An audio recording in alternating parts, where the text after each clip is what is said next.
Ryan and Blake, a love story. Written by Barron Darby. Narration by Jessica Ann Bogart. Prologue. I will tell you what 12 years of marriage looks like in a kitchen at 6:53 in the morning. It looks like a man making oatmeal he does not want to eat, because the 8-year-old prefers her oatmeal made by him and not by the woman who carried her.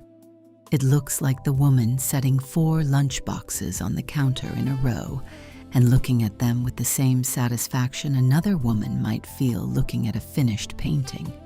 It looks like a 5-year-old finding the one matching sock in a basket of unmatched socks and bringing it to her mother as if she has discovered fire. It looks like a man with anxiety in the back of his throat, reaching for a coffee cup and pretending the anxiety is just caffeine. It looks like a baby in a high chair, smearing a banana into his own forehead and being deeply pleased with himself for inventing a new use for fruit. I want you to know what this story is and what it is not. This is not a story about the red carpet. The red carpet only matters because at the end of every red carpet there is a kitchen, and the kitchen is where the marriage actually happens.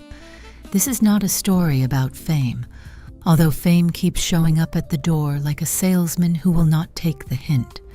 This is not a story about a fairy tale, because a fairy tale ends at the wedding, and a marriage starts there. This is a story about 2 people who knew each other before they had to figure out how to love each other. 2 people who became friends in a Louisiana summer on a movie that almost ended both of their careers. 2 people who went on a double date with 2 other people and figured out, somewhere between the appetizer and the second round of small plates, that the person they had come to dinner with was not the person they had come to dinner about. This is a story about a woman raised on her parents' acting classes, who sat in the back of the room as a child while strangers learned how to cry on cue, and who absorbed, by osmosis, the idea that you can love your work and still come home for dinner.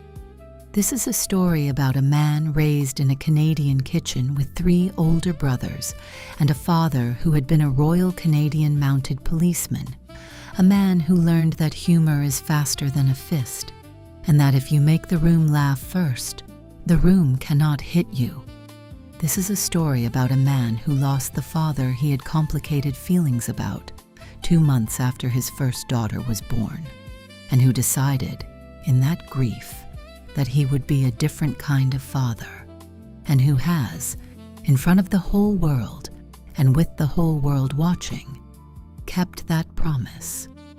This is a story about a woman who built a career on being underestimated, who has been called the prettiest girl in the room so often that she had to find another room, who has been the friend who showed up at the hospital, and the friend who answered the phone at 3 in the morning, and the friend who quietly gave her costume budget back because she had 4 more daughters of her own to dress. This is a story about staying, not glamorous staying, not the staying of a magazine cover, the staying of a woman who told a man at the start that she was not going to do dates if he was not going to do dates first, and the staying of a man who has, every Friday since, sent a bouquet to whatever house she happens to be in. If you are a fan of the couple, you have arrived already knowing them. Welcome.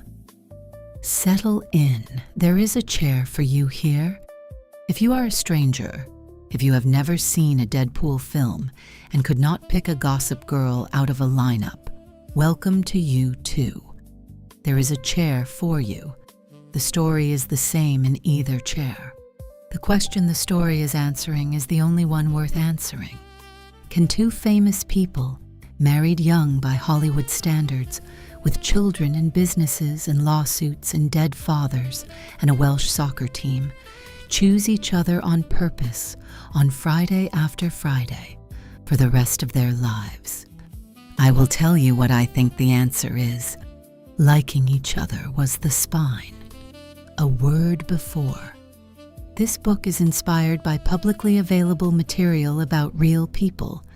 The interior of every conversation reproduced here has been dramatized in the spirit of who Reynolds and Blake Lively have repeatedly told the public they are. No scandal has been invented. No infidelity has been invented. No abuse has been invented. Where the public record has been silent, the narrative has been softened, omitted, or generalized.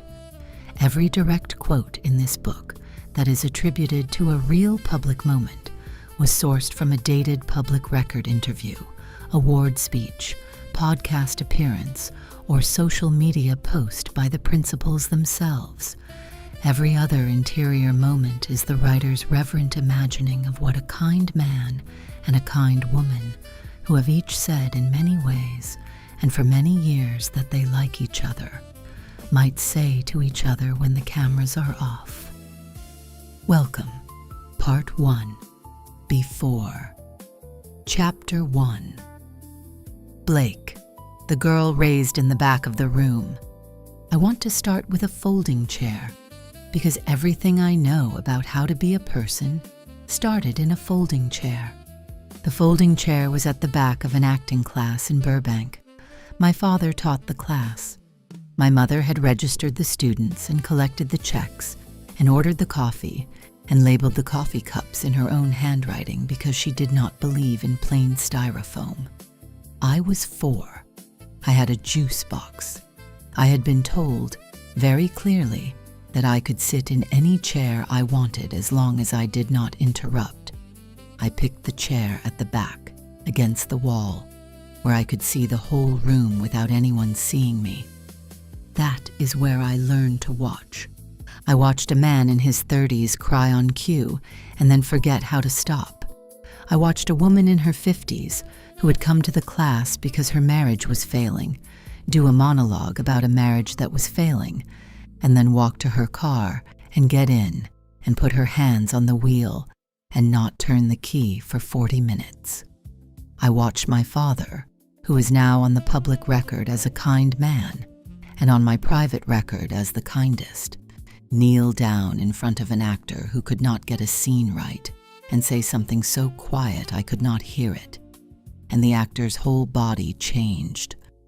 I want to tell you something my father said to me once that has stayed with me. We were driving home from class. The class had run long. He looked over at me in the passenger seat and said, in the same voice he used to coach actors, "Bug, you have a job in this family, and the job is to know everyone's name. Always know the names of the people who set the table. I have known everyone's name in every room I have ever walked into ever since." My father's name was Ernie Lively. He was a working actor for 40 years. You may know him from the Sisterhood of the Traveling Pants, where he plays the dad. That was not a coincidence. He played the dad because he was the dad, and the director, who knew our family, asked him. He passed away in June of 2021 of cardiac complications. I am writing this in 2026, and I still reach for him every single time something good or something bad happens. I will tell you the funny part. He was originally Ernest Wilson Brown, Jr. He took my mother's last name from her first marriage when they got together, because he liked the way Lively sounded, and because he understood, even then, that a name is a flag you decide to fly. My father had a very low ego about a name, and a very high ego about a kindness. My mother was Willie Elian McAlpin before he met her, became Elaine after the move to California, and is to this day, in her 70s, the toughest negotiator in any room she walks into. We are an acting family. We are also a Texas family on her side. Those two things go together better than you would think. I have a full brother, Eric, who is also an actor, and 3 siblings who came with my mother, Lori, Robin, Jason. None of us was raised as the half of anything. My father did not believe in halves. He used to say a step is a step you take. The five of us were a unit.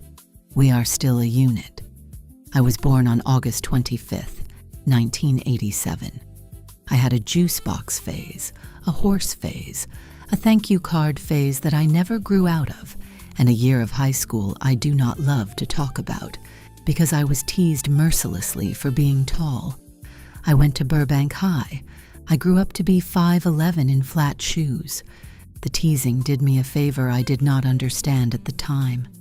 I came out the other side of high school with a sense of humor about my own face that has saved my life on more bad hair days than I can count. My first job was an indie called Sandman that my father directed. I had 2 lines. One of them was about a sandwich. I remember being on set and feeling very strongly that I was going to do this for the rest of my life, and also that I was going to be home for dinner. Both things at once. From the beginning.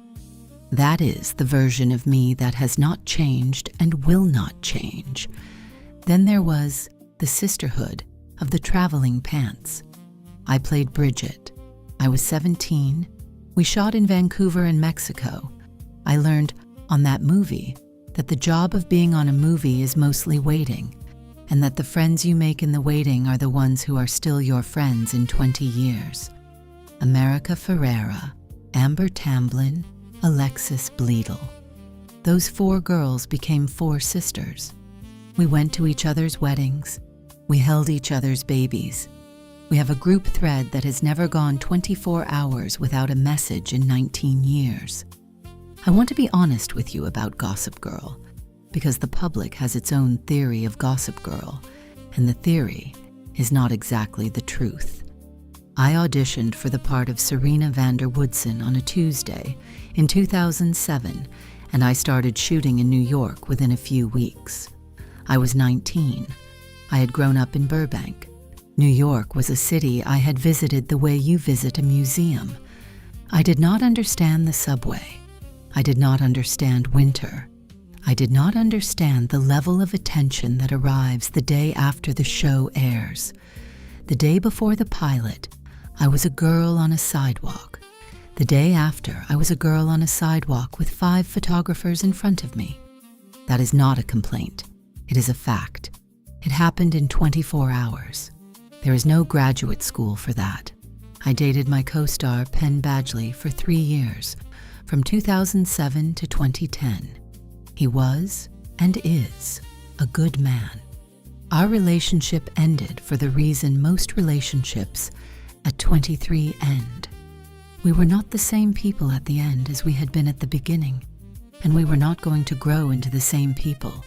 There was no scandal. There was no fault. There was a room, and there was a door, and we used the door, and we did not blame each other for the room. I am skipping the part where, after Penn, I had a brief and very public summer with another famous man, because everyone has had a brief and very public summer, and mine had an Italian island in it, and you have already read about it, and you have already seen the paparazzi photographs, and there is nothing for me to add.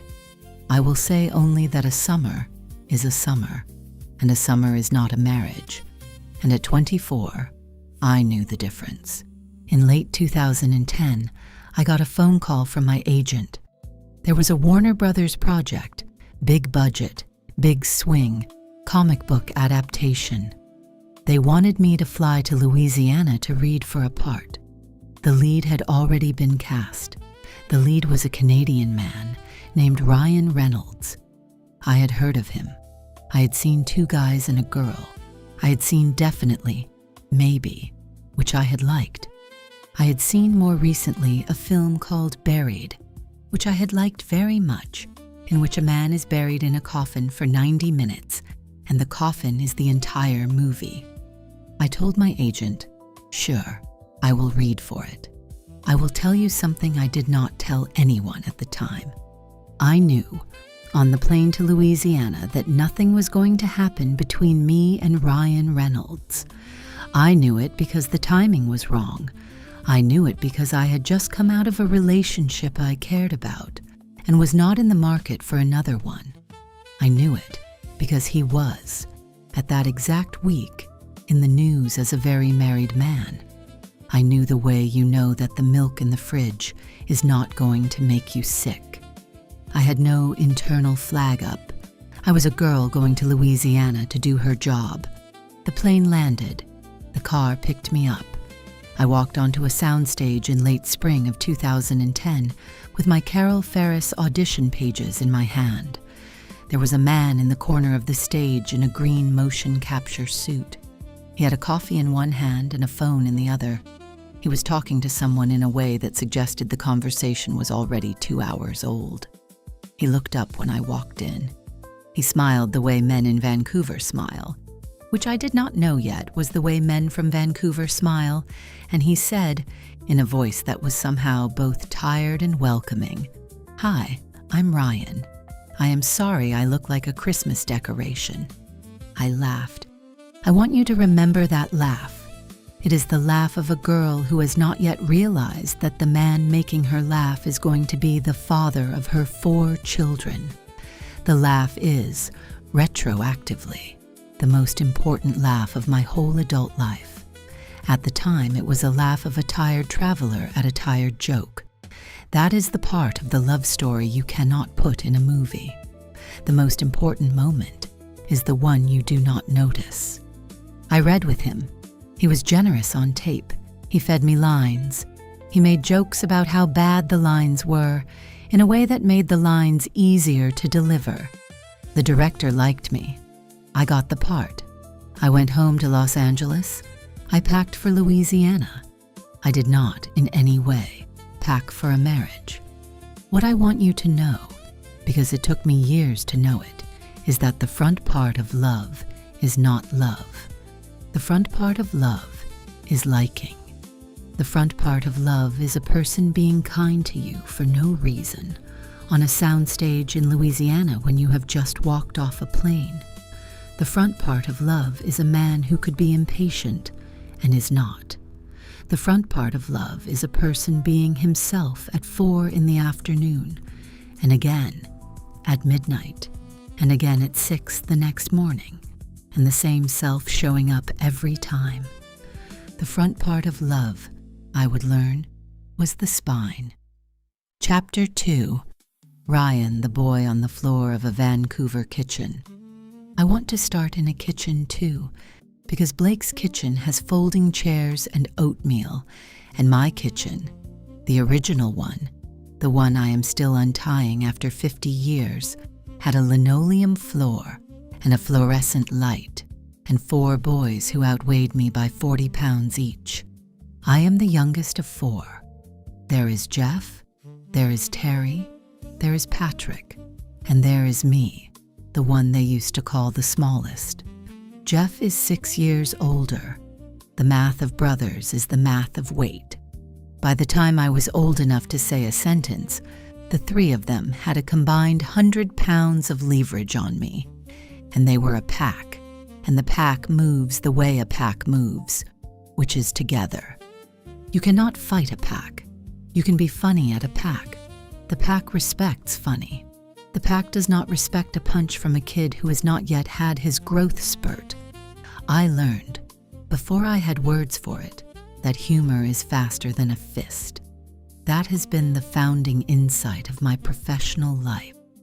Everything I have made, every job I have held, every panicked late-night rewrite of a Deadpool scene has been the same kid in the same Vancouver kitchen running the same play. Make the bigger person laugh first. The bigger person cannot hit a person who is making them laugh. It is a physical law. My father, James Chester Reynolds, served as a Royal Canadian Mounted Policeman before I was born, and then transitioned into the food wholesale business, which is the kind of resume that, in a Vancouver kitchen, means everyone eats well and nobody asks questions. My father was, and I want to say this carefully because he is no longer alive to defend himself, a complicated man. He was not a cruel man. He was not a violent man. He was, in his own words, never an easy person to be around. He told me himself, in his last weeks, that he had not been an easy father to grow up with, and he asked me to forgive him, which is a sentence I will not reproduce here because it was his sentence, and he is not here to give me permission to print it. What I will tell you, because I have said it on the public record many times, is that my father, as I experienced him as a child, was a skin-covered landmine. You did not know when he was going to go off. You did not know what the trigger was. You did not have a map. You learned instead to read the room with your eyes, the way a deer reads the forest, all peripheral, all the time. I learned to read a room before I learned to read a book. That is, I think, where the anxiety came from. Anxiety is what your body becomes when your job, as a 4-year-old, is to predict the weather of an adult who cannot be predicted. I have lived with anxiety my whole life. I love the word lived, by the way, because it is honest. I do not say battled. I do not say struggled with. I lived with it the way you live with a roommate. Sometimes the roommate is fine. Sometimes the roommate plays the bass. At 3 in the morning, you move out of the room. You come back. You sweep up after each other. I want to tell you something I want my 4 kids to hear me say, in case they ever read this book at an age when they need to hear it. I love that I have anxiety. I do not love the anxiety itself. I love that having lived with the anxiety means I can recognize the look of it on a child's face. When my daughter James is overwhelmed at a birthday party, and the volume rises and her shoulders start to creep up toward her ears, I see it. I see it because I have worn it. I get down on one knee and I say, "Hey kid, do you want to go outside? We do not have to do this. We can leave. We are friends. I will go with you." That is a sentence my father did not have for me. I do not say this with bitterness. I say it with respect. He did not have it because nobody had handed it to him either. The men in his line, in the Reynolds line, were not given that sentence.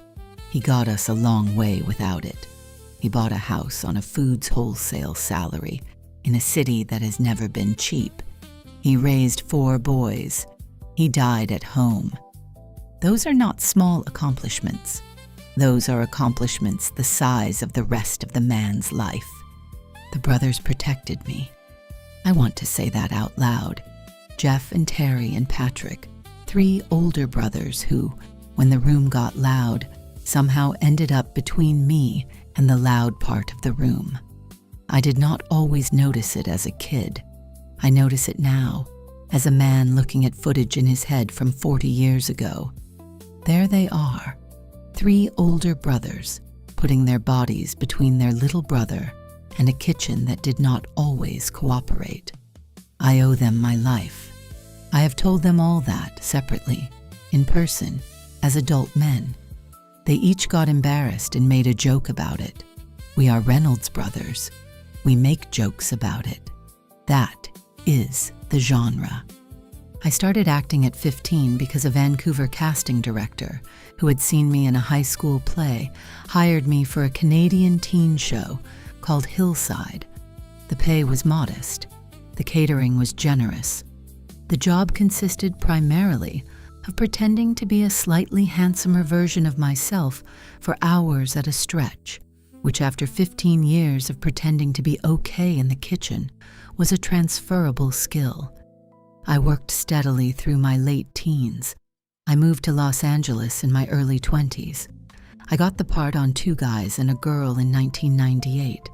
I had a lead role on a sitcom and a steady paycheck before I was 22. That sounds on paper like the answer to a prayer. It was. What I want you to know is that the prayer continued. The work was the work. The interior of me was still the kid in the Vancouver kitchen, predicting the next 10 seconds, every 10 seconds, all day. I want to tell you a thing that sounds bigger than it is. In my 20s and into my early 30s, I worked too much.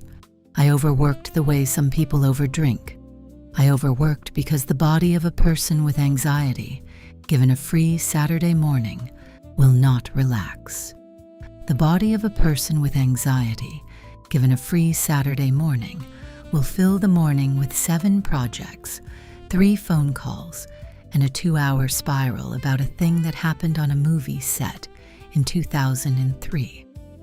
I was married before I was married to Blake. I was married to Scarlett Johansson briefly. I am not going to tell that story in a way that humiliates either of us. I will tell you what is on the public record and nothing more. We met in 2007. We were engaged in 2008. We were married in September of that year on Vancouver Island. We separated in December of 2010. The divorce was finalized in July of 2011. We were 2 young people with 2 enormous careers, neither of which slowed down for us, and we were not, at 23 and 31, the people we are now. Scarlett has spoken on the record about it. She has said very kindly that we were not prepared to do the work and that the schedules pulled us apart. I will not improve on her sentence. I will only say that I wish her every good thing, and that I have, every year since, made a quiet point not to talk about her in interviews, because she did not ask to be a chapter in someone else's book. I did Green Lantern in the spring and summer of 2010. We shot mostly in New Orleans. We shot from March to August. The film, which came out the next year, did not do what the studio hoped it would do. I want to be honest with you about that, because the honest version is the funny one. I have, on a public stage called Green Lantern, a deeply imperfect film. I have called it a learning experience. I have called it the movie that taught me what a Marvel film should not be. All of those things are true. What I have not said, until now, is that Green Lantern, the underperforming superhero film of 2011, gave me my life. It gave me my wife. It gave me the 4 children whose lunchboxes are on a counter in Pound Ridge as I write this. It gave me the producer's instinct that, 5 years later, would let me drag Deadpool out of development hell and onto a screen. Green Lantern was not a flop. Green Lantern was the down payment. What I remember, what I will remember in the nursing home, is a tall, very young actress named Blake Lively walking onto a soundstage in late spring of 2010 with her audition pages in her hand. I had not slept the night before. I was in a green motion capture suit. I had one job, which was to read with her and try not to seem like a person who was about to be divorced. I made a joke about the suit. She laughed. I want you to understand. I have made a lot of women laugh in my life. I have made a lot of women laugh badly, on purpose, as a job, because that is the gig. This was a different laugh. This was the laugh of a person who had, in advance, no investment in laughing. This was an honest laugh. It was the laugh of a person who was tired from a flight and a little jet-lagged and also surprised. It was the laugh of a friend. I read the scene with her. She was good. She was fast. She was, more than anything else, kind to me on tape. She did not need to be. I was not the lead opposite her. I was the lead, and she was reading for the female lead. But the dynamic on that day was reversed. She was the one who made me feel less stupid in a green motion capture suit. That is the kind of generosity I had not been on the receiving end of in a long time. She got the part. We shot for 5 months. We became friends. I want to underline that. We became friends. We did not become a couple. We did not, in any soundstage corner, in any hotel bar booth, in any scene rehearsal hallway, become a couple. I want to put that in the manuscript on purpose, because the easy story of how we got together is a kissed-on set story. and the easy story is the wrong story. The right story is that two people in two unhappy situations who were not free to do anything about either situation became friends and stayed friends and waited. The waiting is the love story. Almost nobody writes about the waiting. The waiting is what built the marriage that is happening right now in a kitchen in Pound Ridge, where a man who is no longer in a green motion capture suit is making oatmeal that an 8-year-old will pick at with mild contempt, and that he, the man, will keep making every morning for the rest of his life, because he is the kind of father he was not given. Liking each other was the spine. I keep being told to write that line less. I am going to write it more. Chapter 3. Blake, the 5 years the public thinks they know. Gossip Girl ran for 6 seasons, 2007 to 2012, on a small network in a competitive time slot, in a city that swallowed me whole, and then, in a few critical ways, quietly handed me back. I want to walk you through what those years were, on the inside, because the public has a story about Gossip Girl, and the story is that a group of attractive young actors got famous by accident and then squandered a decade on champagne. The public is partly right and mostly wrong. The 5 of us who carried the show, Penn and Leighton and Ed and Chase and me, were the 3 things you cannot fake at 20. Scared, ambitious, and tired. Mostly tired. We worked 16-hour days in a city that does not have free parking. We were photographed on every coffee run. We learned over time to grab the bagel and the coffee and to start moving the second our feet hit the sidewalk.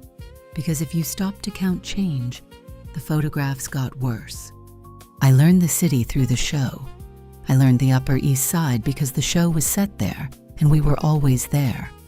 I learned Brooklyn because Penn lived in Brooklyn. I learned the Lower East Side because that was where we went when we needed to feel like ourselves. I learned the back stairs of every hotel in Midtown because the back stairs of every hotel in Midtown are how you avoid the photographs. I learned, too, that a city of 9 million people can be exactly 4 blocks if you make a mistake. I dated my co-star Penn for 3 of those years, 2007 through 2010. I've already told you that. I want to tell you the part I have not said before, because it matters for what happens later when I meet Ryan. Penn and I broke up because we were 2 children who had been put in adult costumes, and we were trying, very honorably, to wear the costumes in a real life. We were not going to make it. We knew it before we knew it. The way I have told my 4 daughters when one of them eventually reads this and asks me about him is that he was a kind boyfriend, and we were not the right husband and wife. There is no shame in that sentence. There is wisdom in it. After Penn, I did not want a serious relationship. I wanted a year of being the kid in the back of the room again. I wanted to watch and not be watched. I wanted to read books I had been pretending to have read. I wanted to teach myself to bake. I baked badly for 2010. I want to be specific about the baking. I cannot bake. I have, by my own admission, the spatial reasoning of a person who once confused tablespoons and teaspoons while reading the recipe aloud on speakerphone to my own mother. I made, in 2010, a banana bread that came out of the oven looking ridiculous, and I made my mother taste it anyway, on FaceTime, because if you are going to bake badly, you may as well share. I baked through the worst paparazzi summer of my life. I baked through the rumors, which I will not dignify by repeating, that had me dating, simultaneously, 3 actors I had met exactly once at parties. I want to say something about that, because if my daughters read this, they need to know it. I had not slept with any of those men. I had said hello to them at an industry event with the same flatness with which I had said hello to a producer. a stylist, and a waiter. The story took on a life of its own. The stories always take on a life of their own. You cannot kill the stories. You can only outlive them. I did do one summer in a way that was very public. There was an Italian island and a yacht I did not own, and a famous man whose name I will not use because the kindness of leaving him out of this paragraph is something I owe him. We had a summer. The summer ended. I have known since I was the 4-year-old in the folding chair that a summer is a summer and not a marriage. I have known that you do not marry a summer, no matter how blue the water in the photograph is. I came back to New York after that summer to start the final 2 seasons of Gossip Girl. I was 23. I was tired. I was ready to do my work and to be unphotographed and to think about my own life. I had not, at any point that summer, had a thought about a Canadian actor named Ryan Reynolds. I want that on the record. He had not crossed my mind. We had wrapped Green Lantern in August. He had been, in our months on set, a friend. He had been a friend the way a co-star is a friend. We had been email friends and text message friends through the press tour, which kicked into gear in the spring of 2011. We had not been more than that. We were, both of us, in the post-marriage and post-relationship moment, sorting out the rest of our lives. We were, at that moment, set up bait for our friends, the kind of single, attractive, recently extracted person whose friends at brunch lean across the table and say, "You should meet so-and-so." I will tell you the moment I started to suspect, because the suspicion is not the moment of falling. The suspicion is what arrives a year before the falling, and the suspicion is mostly silence. It was a phone call in May of 2011. He called me from Vancouver. He had a question about a script, but the question was a pretext. We talked for 40 minutes. We talked about the script for 4. We talked about everything else for 36. I hung up. I sat with my phone in my hand. I thought, that is a 40-minute phone call.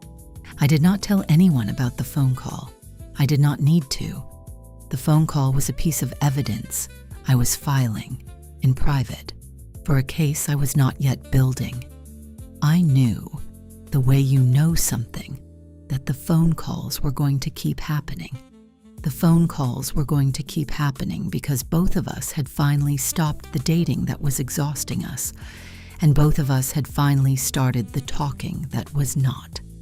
The phone calls were the data set. By July, the phone calls were every day. By late July, the phone calls were a meal. By July 31st of 2011, the phone calls were a date in Boston with 2 other people. I want to tell you about the date in Boston, which is the funniest and most Boston part of this entire story. But I am going to make you wait 1 chapter, because Ryan's version of the date is the version that gets the laugh. He is the better narrator of the date. He has been telling the story with very little embellishment in interviews for a decade and a half. Let him tell it. I will set the table for him. The restaurant was Oh Ya. It is on East Street, near the south end of the Greenway. It serves omakase-style sushi in small plates, in a small, low-ceilinged room, at very small tables. I had a date with a man I will not name because he is a private citizen who agreed to dinner, not to a chapter. Ryan had a date with a woman I will not name for the same reason. The 4 of us had agreed, by way of a friend, to go to the same restaurant at the same time, ostensibly so the man Ryan and I knew could observe us with the people we had set each other up with, and pronounce us either compatible with our dates, or if necessary, free to be set up with someone else. I will tell you what I knew the moment I sat down. I knew I was going to marry Ryan Reynolds. I am not making that up. I am not retrofitting it. I sat down at a table in a small, low-ceilinged room, near a man I had been on the phone with every day for 2 months, with his date on his arm and my date on my arm. And the moment I sat down, I was sure. I was so sure that for the rest of the dinner, I had to pretend not to be sure, which is the hardest acting I have ever done. The pretending lasted about 90 minutes. The 90 minutes is a chapter Ryan has earned the right to write. Chapter 4, Ryan, the worst best date in Boston. I will tell you about the dinner in Boston. It was at a sushi restaurant called Oh Ya on East Street in the South Station neighborhood. I had flown in from Vancouver on a movie I was trying to escape. Blake was in town for a press thing on a movie she was trying to escape. We were both at a moment in our adult lives at which our friends, in unison, had decided that we needed to go on dates. I would like to introduce, for the record, a Canadian friend of mine I will call Mark, because Mark is not his name, and Mark is not a character in this book, and Mark deserves the courtesy of not being named in print. Mark, in 2011, was the unappointed director of my dating life. Mark believed that a man who has just survived a divorce should be set up immediately, on the theory that movement is medicine. I did not entirely agree with Mark. I did not entirely disagree with Mark. I had a healthy respect for the way Mark had survived his own divorce, which involved a kayak. Anyway, I want to clarify the kayak. The kayak was not a metaphor. Mark, on the second weekend of his separation, had bought a kayak, alone, in cash, at a sporting goods store, in late October, in Vancouver, in the rain. I am not making this up. He had then, that same afternoon, attempted to launch the kayak, alone, in a marina that did not allow kayaks, and had been gently asked to leave. He told me the story the next morning, on a deadpan voicemail he had recorded at 4:30 in the morning. I laughed for the first time in a month. Mark, in May of 2011, told me he had a friend for me. He told me also that he had a friend for Blake. He told me that we should all four go to dinner together, ostensibly to have dinner, but actually to vet the people we had been set up with by having them in front of an audience. The audience would be, in this case, each other. This is the kind of plan that sounds, on paper, like a Mark plan. This is the kind of plan that, when you say it out loud, makes everyone in the room laugh in a slightly nervous way. This is also the kind of plan that, in a romantic comedy, you would correctly identify as the plot device. I want you to picture it. I am sitting at the table at Oh Ya at 6:55 in the evening. The room has, generously, 20 seats. The ceilings are low. I am wearing a button-down because I am a Canadian man, and we wear button-downs, and I have also, very recently, washed my hair in a hotel sink because the room I am staying in has a faulty shower head, and I am, generally speaking, not at the top of my game. My date is across from me. She is a lovely person. I have known her for 3 weeks. She is funny. She is smart. She works in publishing. There is no problem with her at all.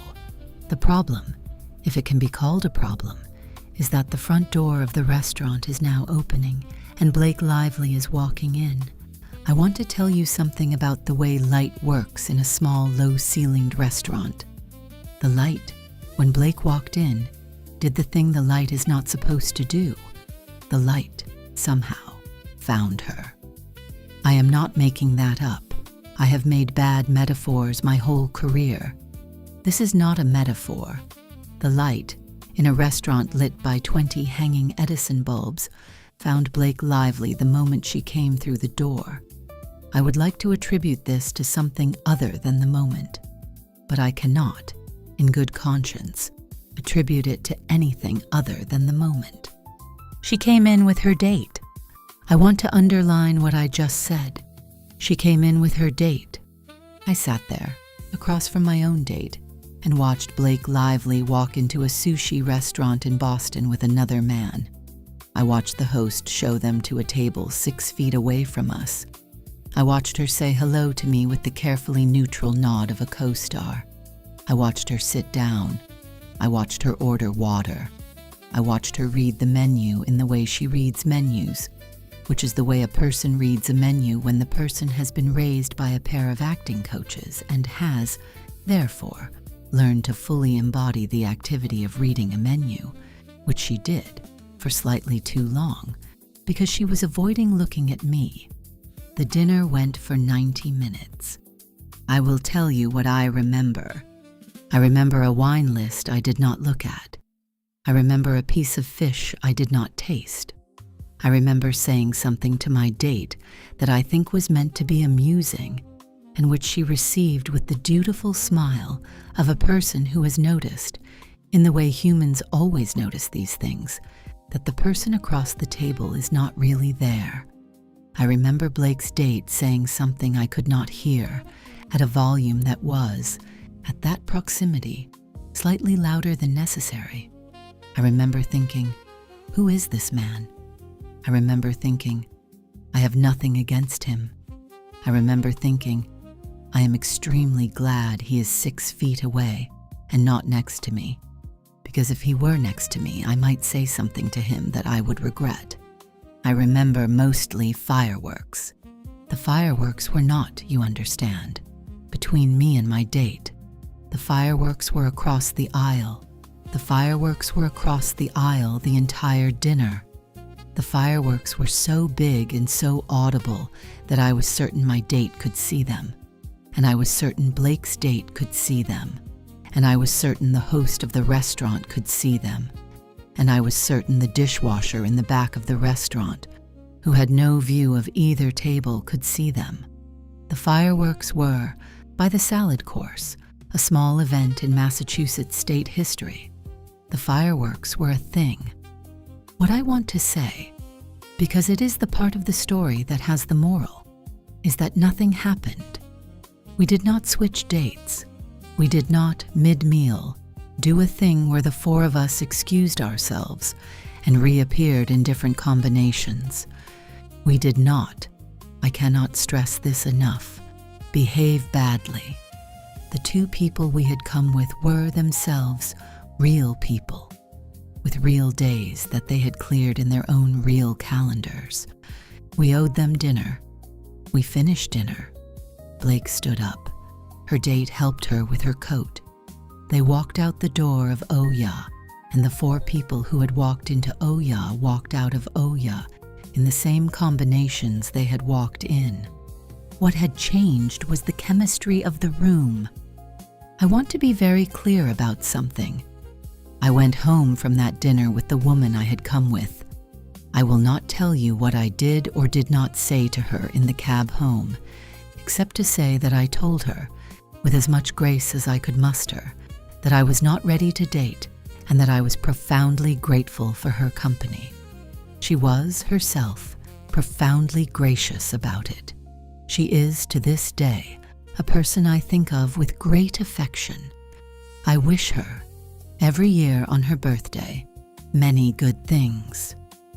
What I want you to know, because it is the foundational fact of my marriage, is what happened next. What happened next was that Blake and I, who had been talking on the phone every day, kept talking on the phone every day. We did not pretend the dinner had not happened. We talked about the dinner the way 2 adults talk about a dinner. We talked about how it was probably not a great idea to set us up with other people, and how it was probably also not a great idea, immediately, to set us up with each other. We talked about how, on principle, we did not want to be one of those couples whose origin story is, well, we cheated on dinner. We were both very recently extricated. We both wanted to be careful. We both wanted to do this, if we were going to do this, in the right order. The right order, for the next 3 months, was very simple. Phone calls, texts, honesty, no dates. I sent her a bouquet on the Friday after the Boston dinner. I will tell you why. I sent her a bouquet on the Friday after the Boston dinner because I wanted her to have, at her house, on Friday, a thing that was unambiguously from me. Not a phone call, not a text, not a thing she could rationalize, a thing that arrived at her door, in water, with my handwriting on it. The note said, in my handwriting, the following sentence: Bug. I am not going to ask you out yet. I am going to wait until both of us are free. I just wanted you to know I am here, and I am thinking, and I am sorry about Boston. I want to be honest with you. I have in interviews called the early courtship bouquet thing a sweet detail. I have not in interviews told you what was on the cards. The cards mattered. The cards were the whole point. The flowers were the delivery vehicle for the cards. I sent her 37 cards every Friday between August of 2011 and a date in October of 2011 that I will get to in the next chapter. I have in our house in Pound Ridge, in a drawer in the kitchen, a stack of those cards, because Blake kept them. She keeps things. She keeps the names of people who set the table. I called her Bug because she had introduced herself on the soundstage in Louisiana in a voice that was very small, and I had said, "You are not as tall as you look." She had said, "I am exactly as tall as I look." I had said, "What are you, 6 feet?" She had said, 5'11" in flat shoes. I had said, "Well, Bug, that is the tallest bug I have ever met." The nickname stuck. The nickname is on every Friday bouquet card from August of 2011 to last Friday. The nickname will be on every Friday bouquet card for the rest of my life. I am going to give you a sentence I have never given an interviewer, because I have been waiting for the right book.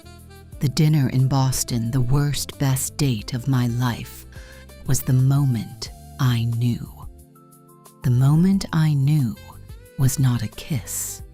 The moment I knew was a piece of fish I did not taste. Across an aisle, 6 feet away from a girl who was on a date with somebody who was not me, in a small, low-ceilinged restaurant lit by Edison bulbs, where the light, somehow, had found the wrong table. The light was right. I was wrong about a lot of other things that year. I was right about that table. Part 2. The Courtship. Chapter 5. Blake, the 3 months of not dating. I want to talk to you about the 3 months between August of 2011 and the night Ryan and I went on our first official date in October of 2011. You will not see those 3 months on a Wikipedia page.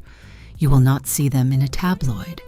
There is, in those 3 months, no event. There is no kiss. There is no public sighting. There is no confirmed couple. There are, instead, 90 days of 2 extremely tired adults choosing, every day, to do the harder thing. The harder thing was not seeing each other. We did not, in those 90 days, see each other in person. Not once. We talked every day. We texted constantly. We sent each other things, the kinds of things you send people when you are far away. He sent me a copy of a Vancouver Sun crossword puzzle from a Sunday I was supposed to be doing crossword puzzles. I sent him a picture of a sandwich at a deli he liked. We sent each other songs. He had, at that point, the worst music taste of any adult I have ever loved. He has the worst music taste in 2026. He will have the worst music taste in 2050. He sent me a Dave Matthews Band song. I want to be clear about Dave Matthews. I have, in the years since, been forced to listen, in our minivan, on family road trips, to the Dave Matthews Band more times than I have listened to any other artist on the planet, because Ryan plays Dave Matthews when he wants the children to think he is a relaxed and emotionally available man, which is, I should note, ridiculous, because he has the rhythm of a Vancouver tax accountant. I sent him a Joni Mitchell song. We were both, in our own ways, trying to fix each other. Neither of us has been fixed. We are both today exactly the people we were on those phone calls. I want to tell you why I made him wait. I made him wait because I had been a girl who had not made a previous boyfriend wait, and the relationship had ended. I made him wait because, at 24, I had finally figured out that the speed at which two people enter a relationship is, in some way, the speed at which the relationship ends. I made him wait because his divorce had been finalized in July. My breakup with the famous summer person had ended in August, and I knew, the way you know, that two people coming straight out of two endings cannot reasonably be expected to know what the next thing is. I made him wait because I am Ernie Lively's daughter, and Ernie Lively's daughter does not put a name on a thing before the thing has earned the name. I want to give you the rule I gave him, in case anyone reading this book ever needs the rule for the people in their own lives. I told him, on the phone, in early August. I said, "Here is the rule." I said, "I am not going to call this anything for 90 days. I said, "You are not going to call this anything for 90 days. I said, "After 90 days, if both of us still want to call it something, we will call it something." He said, on the phone, with no hesitation, "Bug, that is exactly the rule." He said, also, with the smallest amount of hesitation, "The flowers stay." I did not protest the flowers. The flowers were a Friday thing. The flowers had not been my idea. The flowers were a unilateral declaration of intent on the part of a Canadian man who had decided to outlast a woman's good judgment by being, every Friday, in her hallway, in water, with his handwriting on a card. I cannot tell you what the flowers did to me. I can tell you that for the first 3 Fridays, I told myself the flowers were nothing. By the 4th Friday, I had moved a small antique table into the entryway, specifically to accommodate the Friday flowers. I am writing this in 2026, and the table is still there. The vase is still there. The flowers, every Friday, are still there. I want to give you a sentence my mother gave me when I was a teenager. My mother was, and is, the toughest negotiator in any room. My mother also keeps her hand on my back at every party. My mother said to me, when I was 15 and thinking about a boy who was not worth thinking about, "Honey, the boy who shows up every Friday is the boy." The boy, in this case, was a 35-year-old Canadian man with a deep self-deprecating voice and an Instagram account that had not yet been weaponized for trolling, sending me dahlias, anemones, and a particular short white tulip that I love every Friday for 90 days in care of a doorman in Lower Manhattan with notes in handwriting that I now keep in a drawer in my kitchen. I will not show you the cards. The cards are mine. The cards are between him and me. The cards belong to the first 3 months of a marriage that hasn't ended yet. What I will show you is the day the 90 days ended. The day the 90 days ended was a Tuesday in late October of 2011. I was in New York. I was finishing a Gossip Girl episode. He was in Vancouver, finishing post-production on a small movie nobody but me has seen. We were talking on the phone, as we had every day since August. He said, on the phone, in his voice, the voice that goes a little slower when he is going to say something he has been saving up. He said, "Bug, the 90 days are up."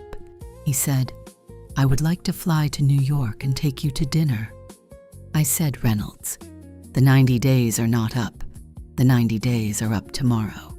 He said, on the phone, with the smallest pause, "I am going to fly tomorrow. I want you to understand that I had been counting too. I had a calendar in my kitchen. I had been counting too. He flew on the Wednesday. We had dinner that night at a restaurant in the West Village. I am not going to name because the restaurant is still open, and I do not want to do that to the restaurant. We had a table in the back. He ordered the pasta, which was a mistake. I ordered the fish, which was correct. I will not tell you what we said to each other, because what we said to each other belongs in our house. I will tell you that I left the dinner with my hand in his hand. I will tell you that we walked from the restaurant to my apartment, which was 22 blocks, and we did not catch a cab, because neither of us wanted the night to end 1 minute earlier than it had to. I will tell you that we said goodnight at the door of my apartment in the way that adults who have waited say goodnight, which is to say, slowly and with the absolute certainty that there will be many more good nights. I want to say something here that is not Hollywood and is not gossip and is not nice copy for a magazine. The first 3 months of dating Ryan Reynolds were the easiest 3 months of dating I had ever had, because we had, in some weird way, already been dating for 2 months before we admitted it. The friendship was the foundation. The friendship had been, for almost a year, the friendship of two people who had no other agenda. The friendship was the platonic ideal of a friendship that very slowly became a marriage. I want you to consider the possibility that this is the only kind of marriage that works. I am not going to argue that point in this book. I am going to demonstrate it. I am going to hand you a man in the next chapter who, on the very first morning he woke up in my apartment, made me oatmeal in a kitchen he had never been in, with ingredients he had clearly bought on the way over the night before, because he had assumed, with the confidence of a man who has been raised by older brothers, that I did not have steel-cut oats in my kitchen. I did not have steel-cut oats in my kitchen. I had quick-cooking instant oats, like a normal 24-year-old. He made me steel-cut oatmeal at 7 in the morning on a Thursday in October. I have not had to make breakfast for myself since. The man who shows up every Friday is the boy. The boy, in this case, became the man. The man, in this case, has been making the oatmeal for 15 years. Chapter 6. Ryan, the courtship. I refuse to rush. I want to defend the 90 days. I have, in the years since, told the 90-day story exactly twice in interviews, both times by accident, and both times the interviewer leaned in and said, "What? 90 days? Who has 90 days?" And both times I had to backpedal because I did not want to embarrass the woman I had married. I was wrong to backpedal. The 90 days are the part of this love story that if anybody else takes anything from it, they should take. The 90 days were Blake's idea.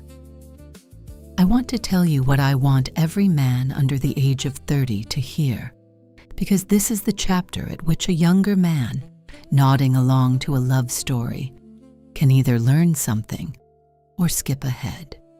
If a woman tells you, after a heat-of-the-moment dinner with 2 other people, that she would like to wait 3 months before either of you puts a name on the next thing, the only correct response in human history is yes. I will tell you dryly what the wrong answer is. The wrong answer, in any of the 17 variations a younger man's pride can dress it up in, is no, but. The wrong answer is the joke about how 3 months is a quarter of a year.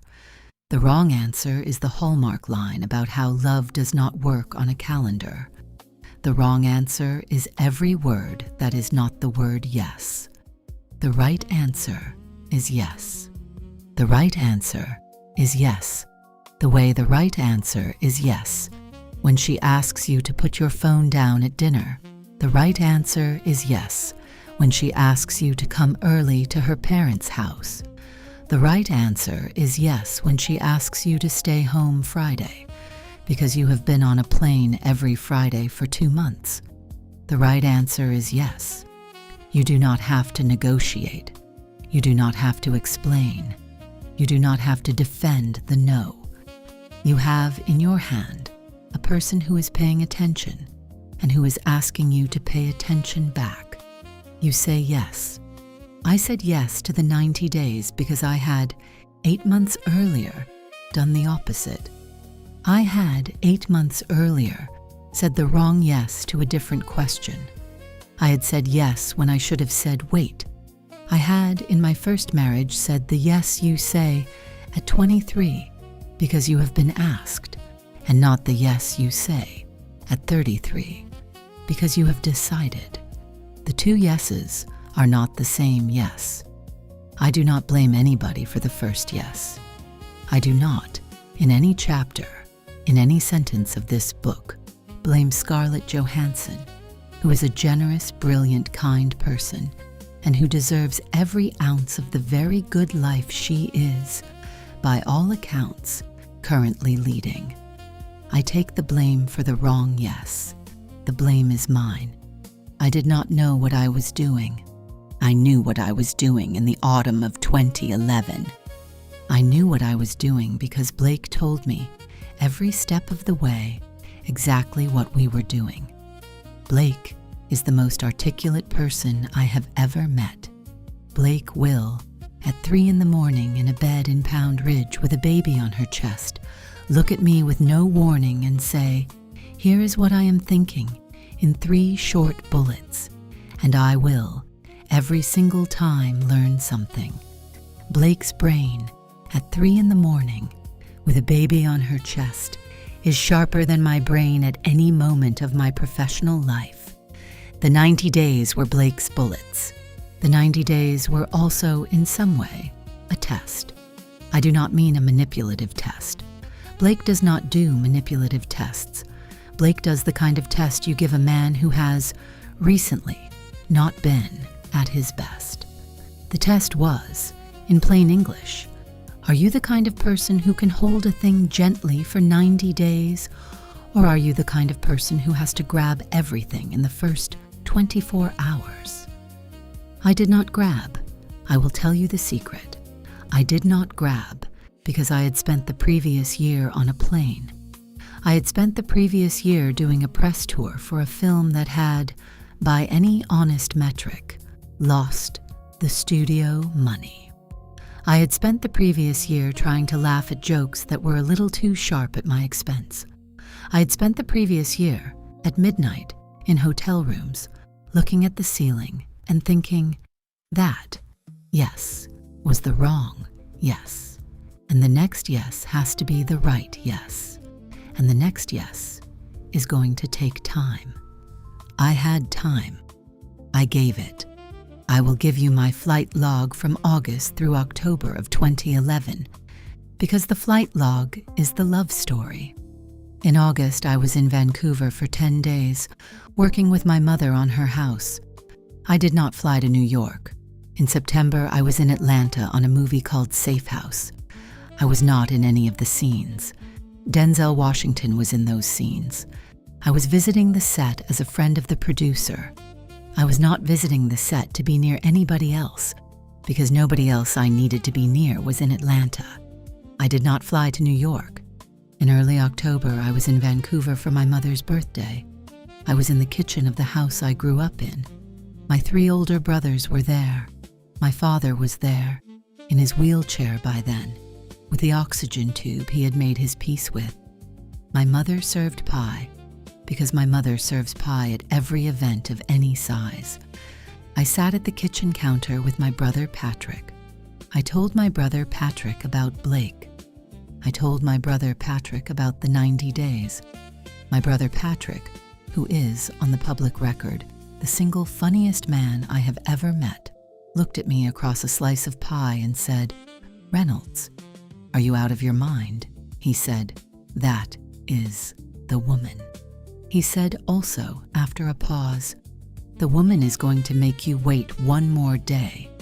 Send the bouquet anyway. The bouquet did not stop. I want that on the record. The bouquet, every Friday, did not stop. In 86 straight Fridays, including a Friday in early August on which I was, technically, not allowed to call her by any name. The bouquet kept doing its job because the bouquet was not, technically, a phone call. The bouquet was a piece of evidence. The bouquet said, "I am here." The bouquet said, "I am thinking about you on the day a husband is supposed to think about his wife, even though I am not your husband, and I will not be for another year." The bouquet said, "I will outlast your boundaries by being a bouquet," which is a thing you cannot, in any conscience, send away. The flowers were dahlias in August, anemones in September, and the short white tulip in October. The short white tulip is the tulip Blake took home from her wedding. I did not know that when I was sending the short white tulip. I had been sending it because the florist on Bleecker Street recommended it. Bleecker Street florists know things husbands do not yet know about wives. I would learn this later. The man who sent the short white tulip on a Tuesday in October of 2011 did not yet know, on the Tuesday in October of 2011, that he was sending it. He knew it on the Wednesday. I flew on the Wednesday to New York. I had, in my carry-on, a small box. The small box was not a ring. I want to be clear on that.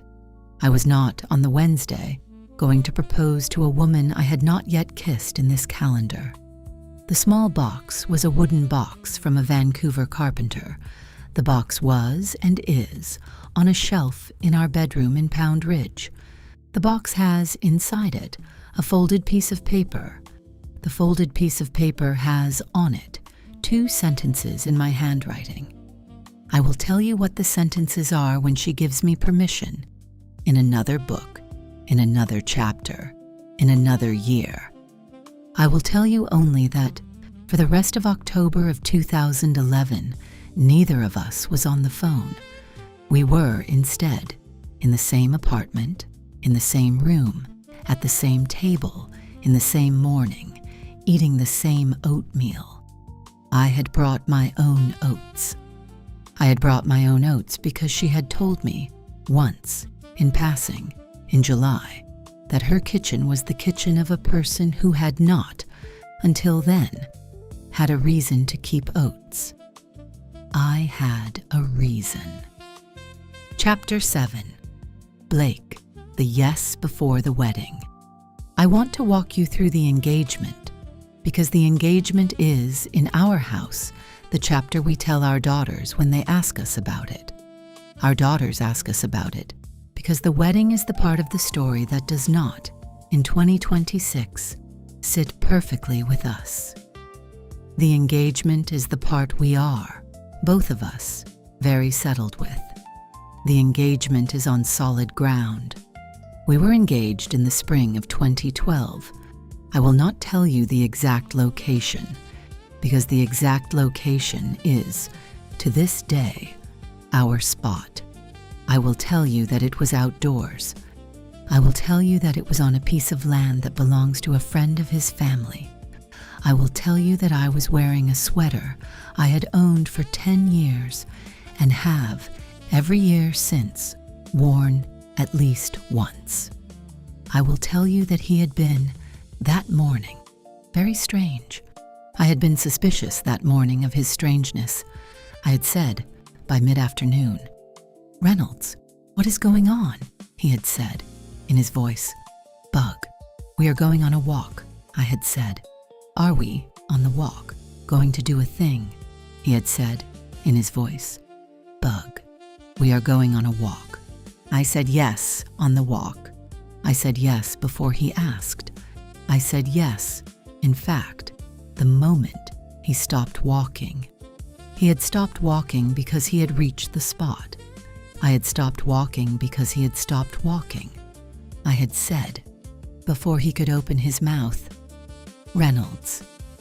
Yes. He had said, with his mouth still open in the shape of a question. bug. You did not let me ask."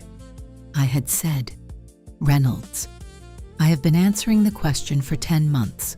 The question is not a surprise." He had laughed. He had said, "Fine." He had asked the question anyway, for the form. I had said yes again, for the form. We had walked back to the house. We had told my parents. We had called his mother. We had not told the press for 3 more months, because 3 more months felt right. I want to tell you the rule we made on the walk. We made the rule on the walk because we knew in advance that the next several years of our lives were going to be the years our friends had warned us about. The years 2 famous people get married and figure out, very rapidly, that fame and marriage do not, by default, get along. The rule was very simple. The rule was, no major decision without the other person. That sounds like a sentence in a self-help book. It is not. The rule was very specific.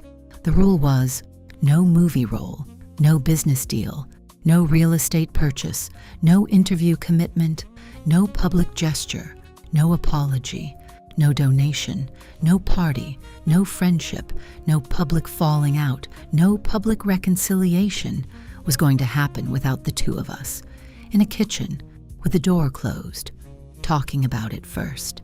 The rule was that even the small things, the things we would not have called major if our lives had stayed small, were going to be made from then on, with 2 people in the room. The rule has held. I want to tell you what holding the rule looks like in practice, because in practice it has saved our marriage. In practice, holding the rule has looked like a Tuesday in October of 2017 when a movie I was supposed to do conflicted with a movie he was supposed to do, and we sat at the kitchen table for 45 minutes and worked out which one of us would do the movie and which one of us would not, on the basis of which kid most needed which parent at home that fall. I did the movie. He did not. He did not, that fall, do the movie. He did, that fall, the school pickup. Neither of us regrets the trade. The trade was the rule. In practice, holding the rule has looked like a Sunday morning in 2020 when one of us realized, in the middle of an argument about something that was probably the dishwasher, that we had been going 7 days without a real conversation, and we put the dishwasher fight on hold, made coffee, sat down on the floor of the kitchen, and had the real conversation. The real conversation was about a thing that had happened to one of us at work that the other one of us had not asked enough questions about. The thing was small. The not asking was big. The fix was to ask more questions going forward when one of us came home from work with that face. We have asked more questions going forward when one of us comes home from work with that face. The rule kept doing its work. In practice, holding the rule has looked like the night I told him I was going to file a complaint in December of 2024 against a man who had directed me in a film. I am going to tell you that story in a later chapter. I will tell you here that the rule held. The rule held because we made the rule on a walk in 2012. The rule held because we have practiced the rule for 14 years. The rule held because, on the night I told him I was going to do the hardest thing I have ever done, he did not, for 1 second, talk me out of it. He did, instead, the thing the rule asks the other person to do. He listened. He asked me what I needed. He asked me what the kids needed. He asked me, at the end, what he needed to do, if anything, to support me. I told him. He did it. The rule is the marriage. I said yes on a walk before he asked. I have been saying yes every day. Part 3. The Wedding. Chapter 8. Ryan. The Wedding. We would not choose again. I have to tell you about September 9th, 2012, Because if I do not tell you about it, I am breaking the rule of this book, which is to tell you the truth. The wedding day was beautiful. The wedding day was also, as we have said publicly, in plain language, and over, the wrong choice. I want you to know how the wrong choice happened, and I want you to know what we did about it, because the wrong choice and what we did about it are two different chapters, and we owe you both. The wrong choice happened on Pinterest. I want you to picture two engaged 20-somethings in early 2012 sitting on a couch in Los Angeles, on a laptop, looking at wedding venues on Pinterest. Pinterest, in 2012, was a dream catalog of beautiful images divorced, very deliberately, from any context. Pinterest, in 2012, did not show you the history of the venue. Pinterest, in 2012, did not in any way surface for you, the user, that the property whose oak tree all CE you were saving to a mood board was a former plantation, that the long brick row of small one-room buildings in the middle distance of the photograph was the row of cabins where the people who had been forced to grow the food, build the brick, and serve the meals had been forced to live and die. Pinterest, in 2012, was a postcard. We picked the postcard. I want to give you the moment, because the moment matters. We were, on a Sunday afternoon in February of 2012, on a couch in Los Angeles, with a laptop. Blake, looking at the website of the venue, dryly turned to me and said, "Reynolds, this is romantic." I, in 2012, said, "Lively, it is romantic. I want every younger man planning a wedding venue to hear what we got wrong. The wife is right. The wife was right then. The wife is right now." And I, the husband, was so impressed with the photograph that I had stopped reading. We laughed about that later, in a way that did not undo it. I want to be very specific. I want to be specific because the lesson in our house in 2026 is that you do not get to pretend a wrong is not a wrong, because the wrong is on a Pinterest board. We picked Boone Hall Plantation in Mount Pleasant, South Carolina. We had 35 guests. Florence Welch sang. Blake wore Marchesa. The dessert table had pine needles around it. The wedding photographs are beautiful. The wedding was, as a wedding, exactly the wedding we had imagined. The wedding was, as a moral choice, wrong.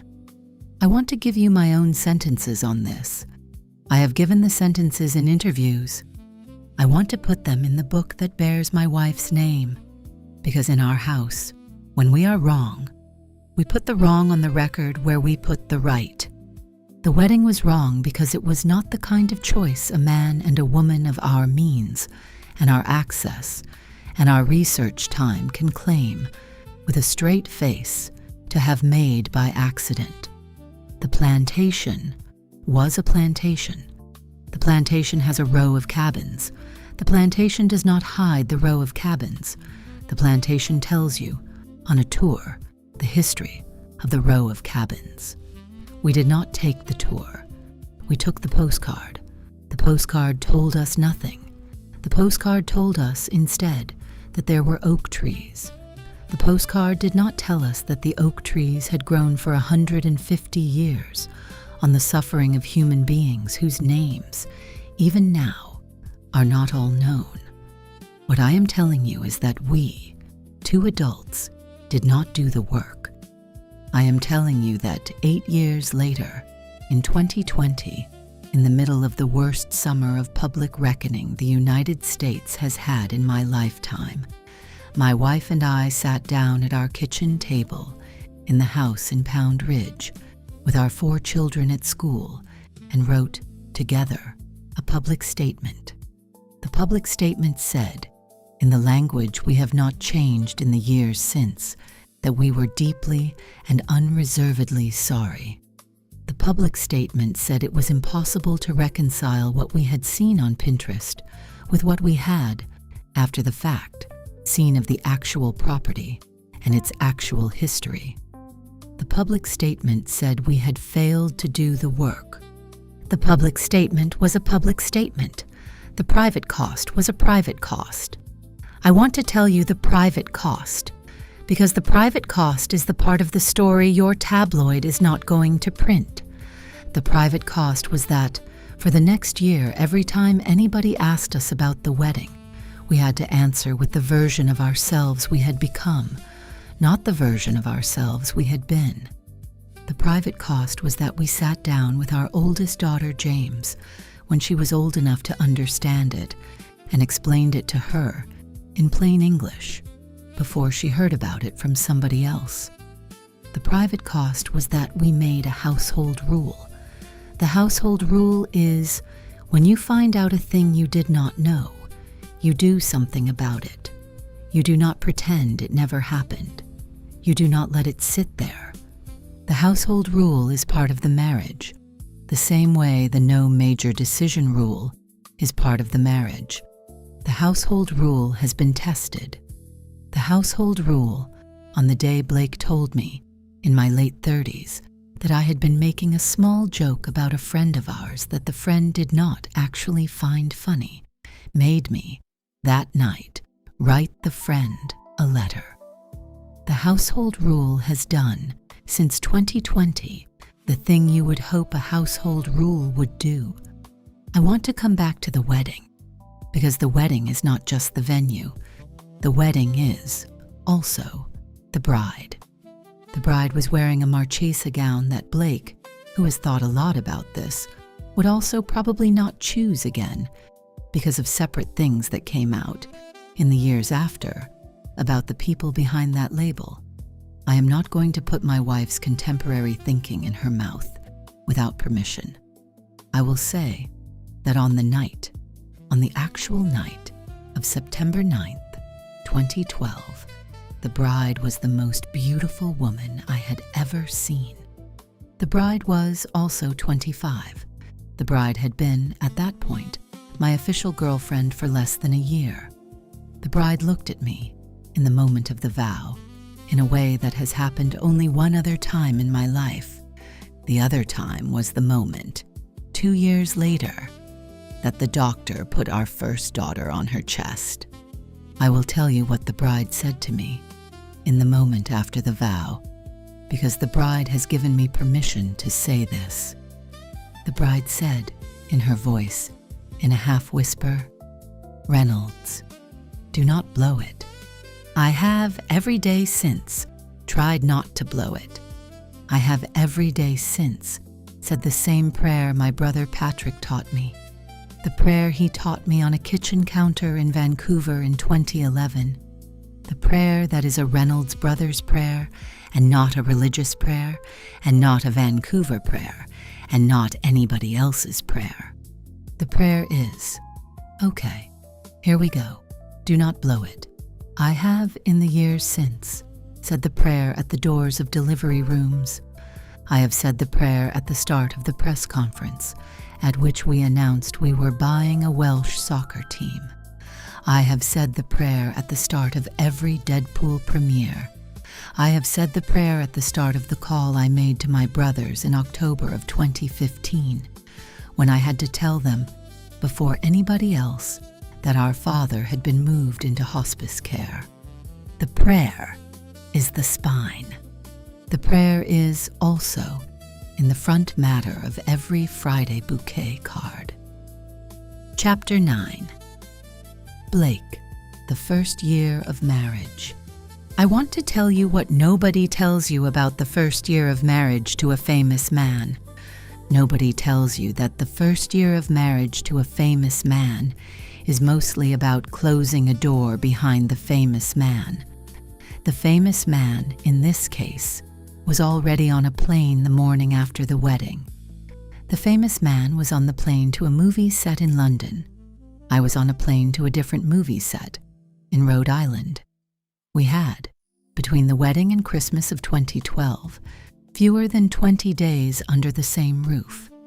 We had also, between January and June of 2013, the public version of the famous man's life, which is to say, an Oscars after party at which I, the new wife, had to teach myself, on the fly, to walk through a room of people I had never met and to come out the other side of the room without my husband, because my husband was on the other end of the room, doing the work my husband does, which is to make 10 famous strangers, in 10 short conversations, feel like the most interesting person he has ever met. I want to be specific about that party, because the specificity is the joke. The first 10 minutes I was at the Oscars after party, alone, in a borrowed dress. I tried, as a younger wife, to look as if I knew everybody. I did not, in plain truth, know anybody. I was, by my own admission, terrible at the game. I asked an extremely famous man dryly whether he was somebody's date. He was, it turned out, the host. He laughed, I laughed, and the rest of the evening was easier. I want to give you the household economy of the first year, because the household economy is the part of the marriage you pay for the rest of your life. We were 2 people in our 20s, both with jobs, both with money, both with the kind of fame that, at our level, was beginning to require security and assistants and lawyers and accountants and generally a small cottage industry of people in your business. We made, in the first year, 3 decisions that have, in the 14 years since, saved us. The first decision was that we would have a primary residence outside Los Angeles. We chose New York, and within New York, the suburbs north of the city.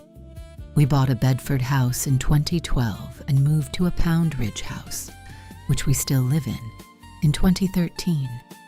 The Pound Ridge house was, on paper, beyond our means at the time. The Pound Ridge house has been, in the 14 years since, the single best decision we have made together. The Pound Ridge house has school continuity, has a quiet road, has a kitchen with a large window over the sink, and has a town hardware store in which the owner does not, ever, look up from the cash register when one of us walks in. The Pound Ridge house is the reason our 4 children are growing up in a place that is, to them, just a place. The second decision was that we would not, ever, work on the same project at the same time when we had children at home. We have honored this. We have, on a few occasions, broken it temporarily, but we have never broken it for an entire year. The marriage kept finding its balance because we have, mostly, traded. He works, I do not. I work, he does not. We do not, by policy, both work in a hard way at the same time. The decision is not glamorous. The decision is the reason our children have known every morning of their lives that one of the 2 of us is sitting at the breakfast table. The third decision was that, when the kids came, we would do school drop-off and school pick-up ourselves. We have honored this, also. We have, on the school days when both of us were free, gone together, in one car, to the elementary school. We have, on the school days when only one of us was free, gone alone, in one car. We have, on the days neither of us was free, asked Blake's mother, who lives nearby, or my mother, who flies in for stretches, or occasionally, a friend whose own kid is in the same class. We have, on every school day, in the 14 years of our marriage, made sure that one parent in the family is, at 3 p.m, in the line of cars at the school.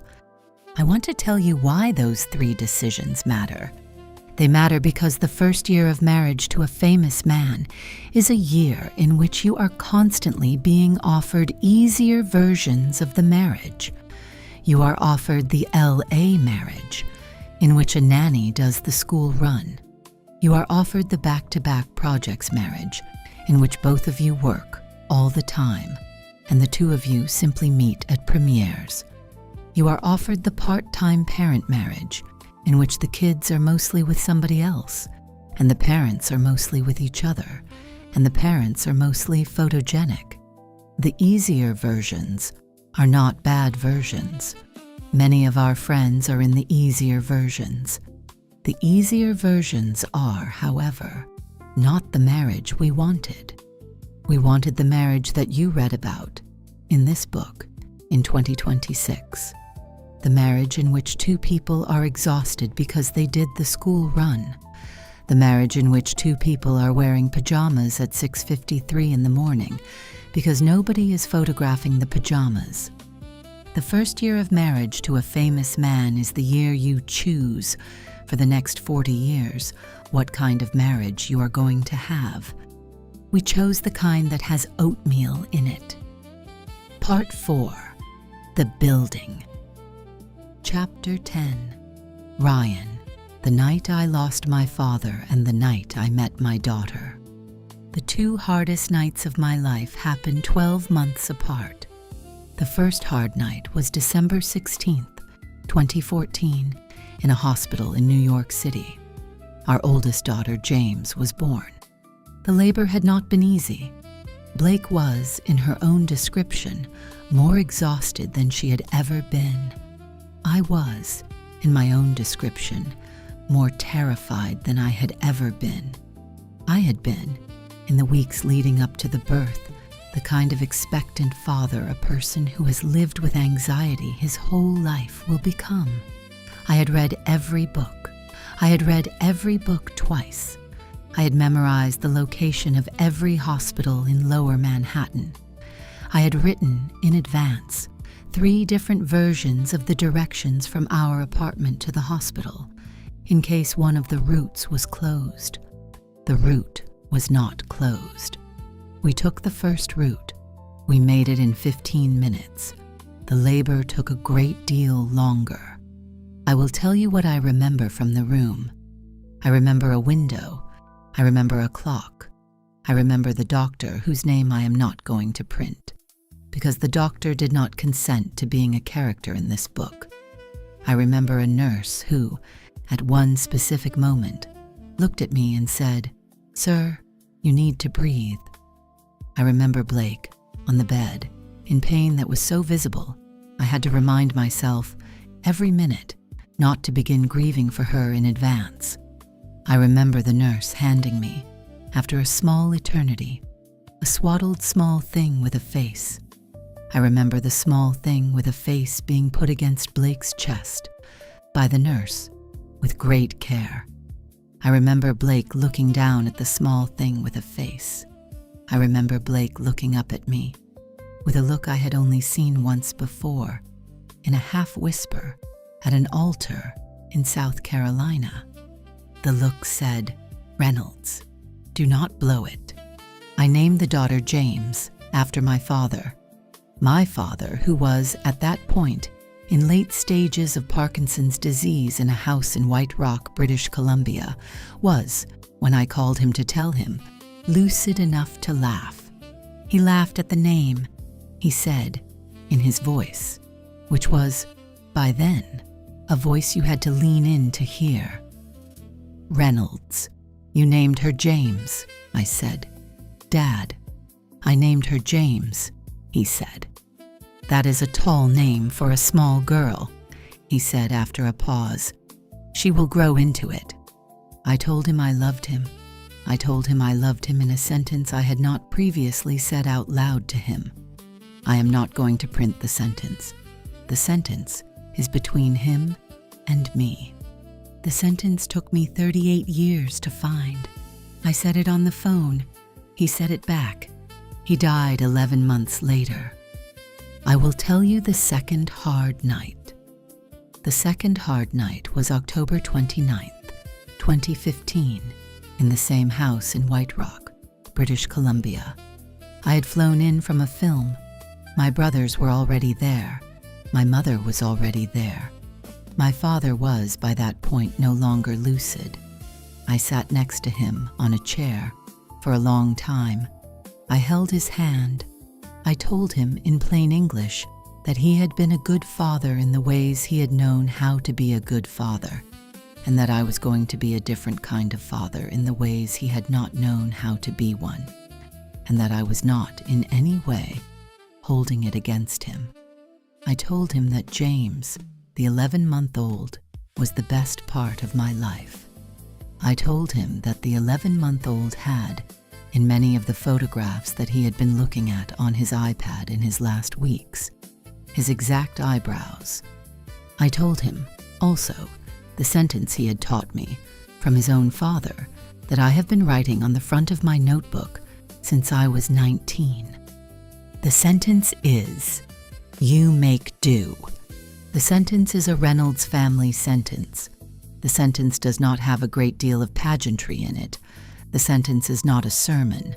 The sentence is the sentence the men in my line have taught the men in my line for as long as anybody can remember. The sentence is a working-class sentence. The sentence is a sentence that fits in the corner of a kitchen and the back of a truck and the front of a delivery foods clipboard. The sentence is, you have a thing in front of you, and you are going to make do with the thing in front of you, and you are going to make do, because making do is what the men in this family do. I said the sentence to my father in the chair next to him. I said it not for his sake. I said it for mine. I said it to remind myself, on the day he was dying, that I was the next man in the line, and that the line had a sentence in it, and that the sentence was going to keep going. I said it because I have, in the 11 years since, said it to my daughters at every moment any one of them has come home from a school day in which something hard had happened. I have said it also to my son Olin, who at 3 does not yet know what it means, but who has on more than one occasion looked at me at the kitchen counter and said, in a small voice, "You make do." I want him, when he is 40, to remember that I said it to him. My father died at home, in his sleep, on a Sunday afternoon in October of 2015. I want to tell you something I have never said in print before. I had, in my pocket, on the plane ride home, a small piece of paper.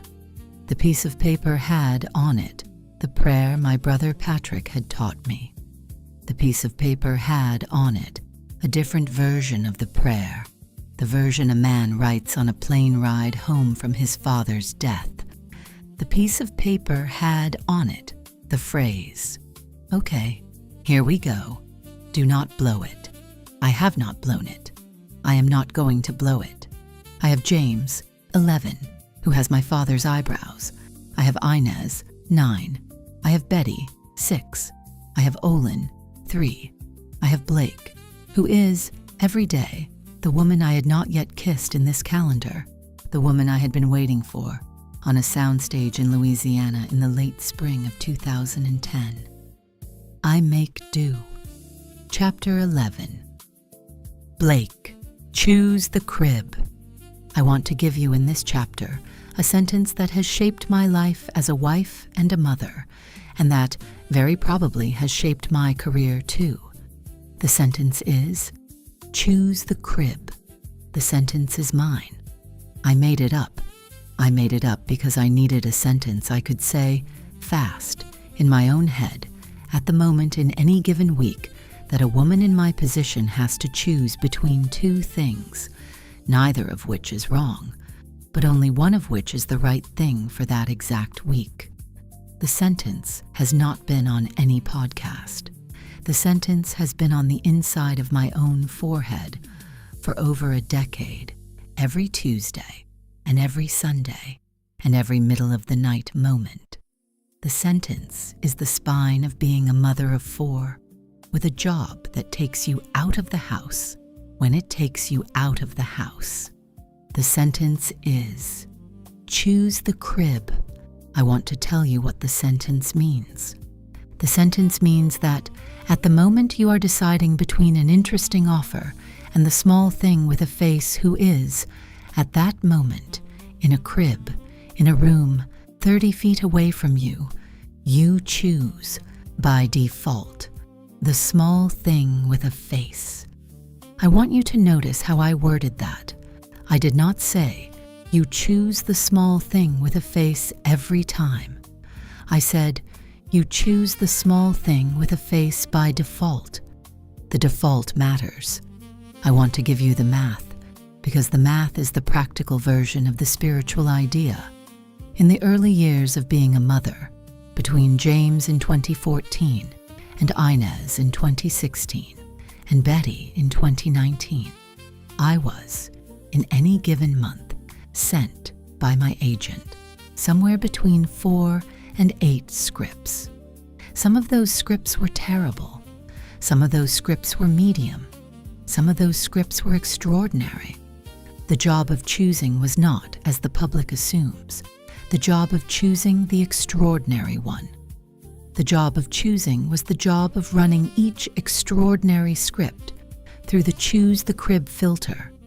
The Choose the Crib filter asks one question: does the small thing with a face, at this exact moment of her own life, need her mother more than this script needs me?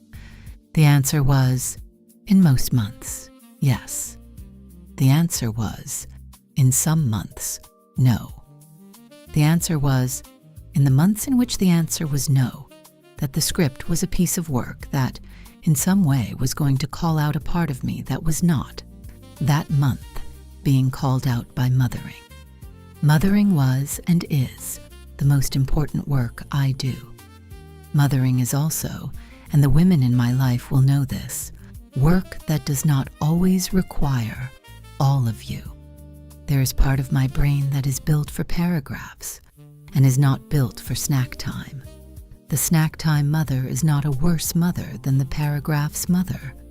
The snack time mother is, however, sometimes, in the middle of the day, a mother who has not used the part of her brain that is built for paragraphs, and the unused part of the brain, like an unused leg, will atrophy. You owe the kid the version of you with all your legs working. This is the bit I want women in my position, and women not in my position, to hear. The Choose the Crib rule is not a rule that asks you to be the small thing with a face's mother every single hour.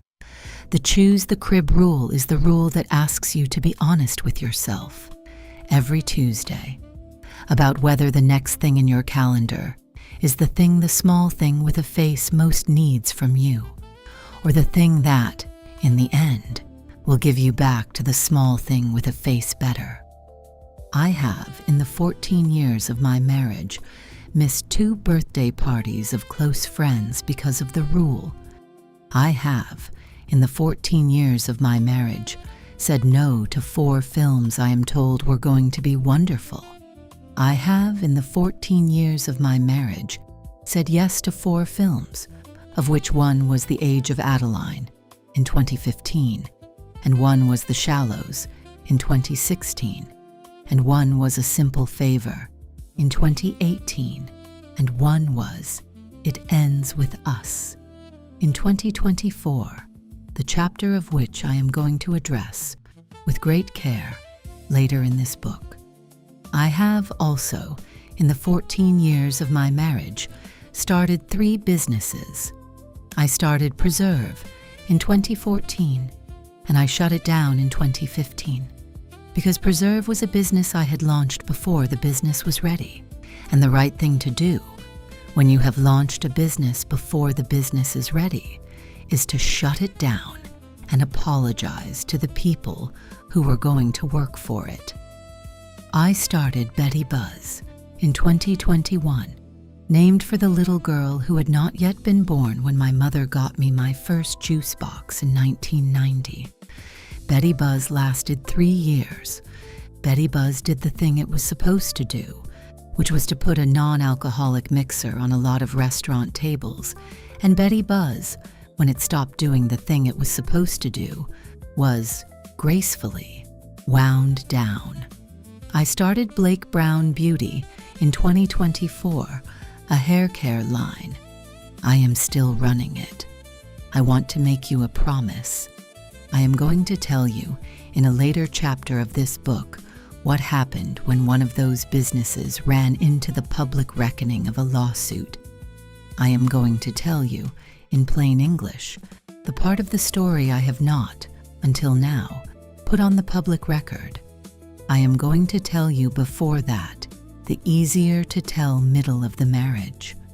I am going to tell you about Inez, and about a baby in a hospital bag, and about the friend I called on the day my second daughter was born, who later, in 2020, named a song after the third daughter who had not yet been born.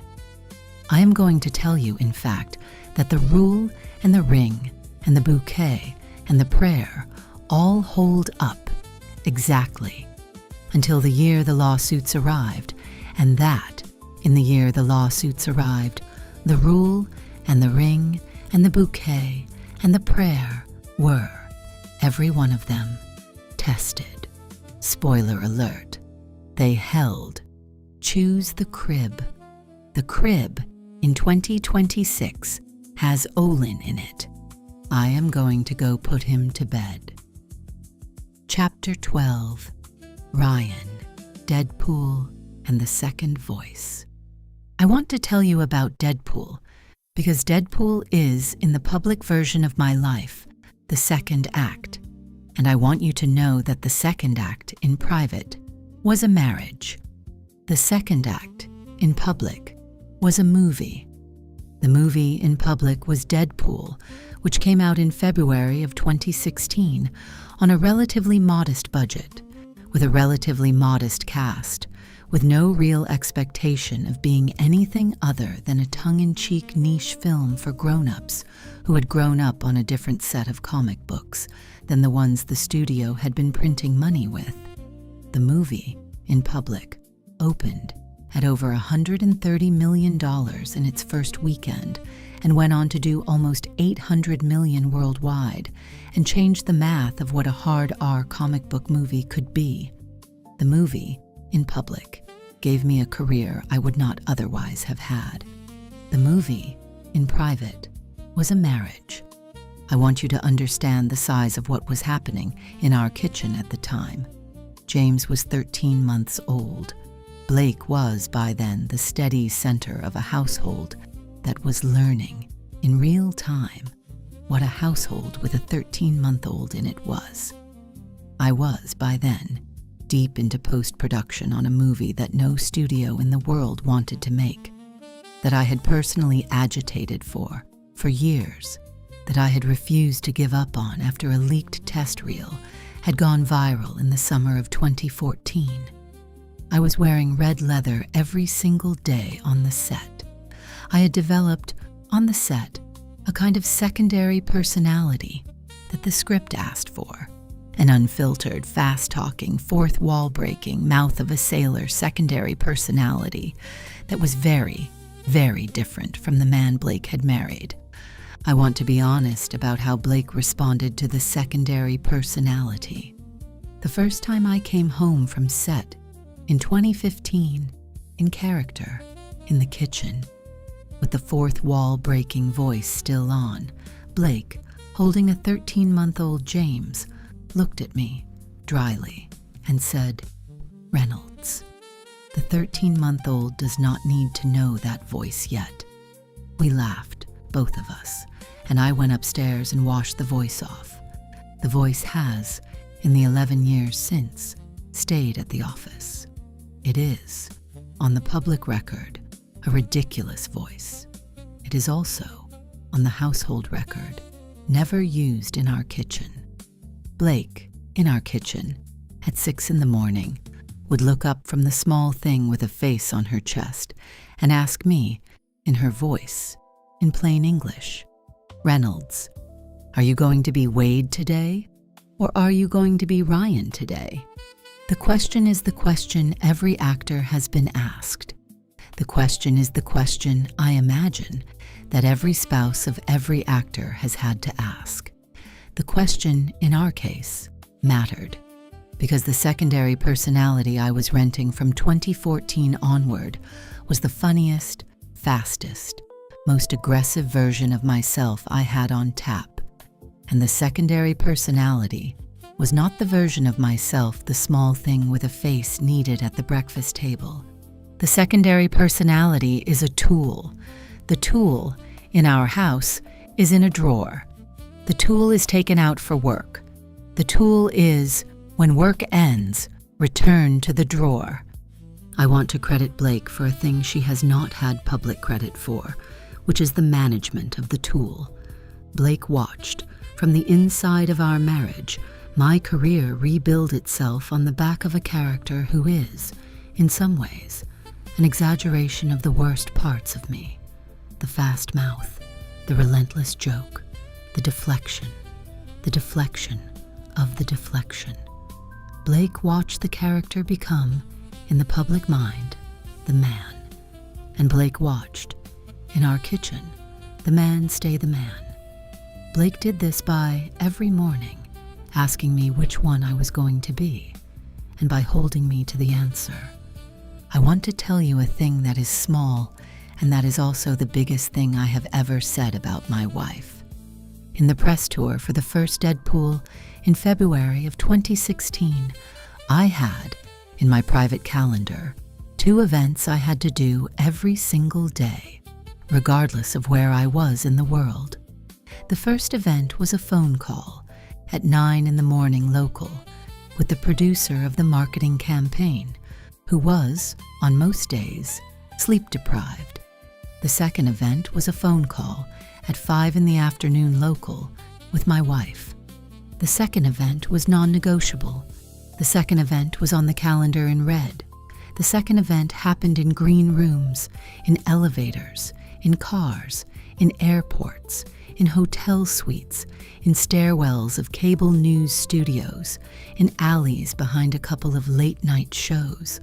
The second event happened every day for the entire press tour. The second event was, in my recollection, the only thing that kept me, on that tour, the man my wife had married, and not the secondary personality the studio, very understandably, was paying me to be. The second event was the spine of the press tour. The spine of every press tour I have done since has been the same 5 p.m. phone call.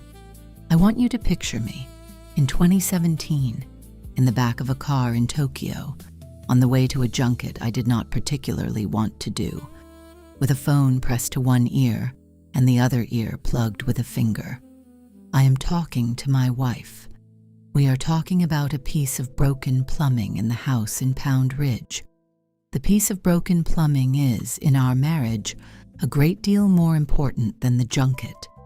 The piece of broken plumbing is going to come up at the breakfast table tomorrow morning, if we do not solve it tonight.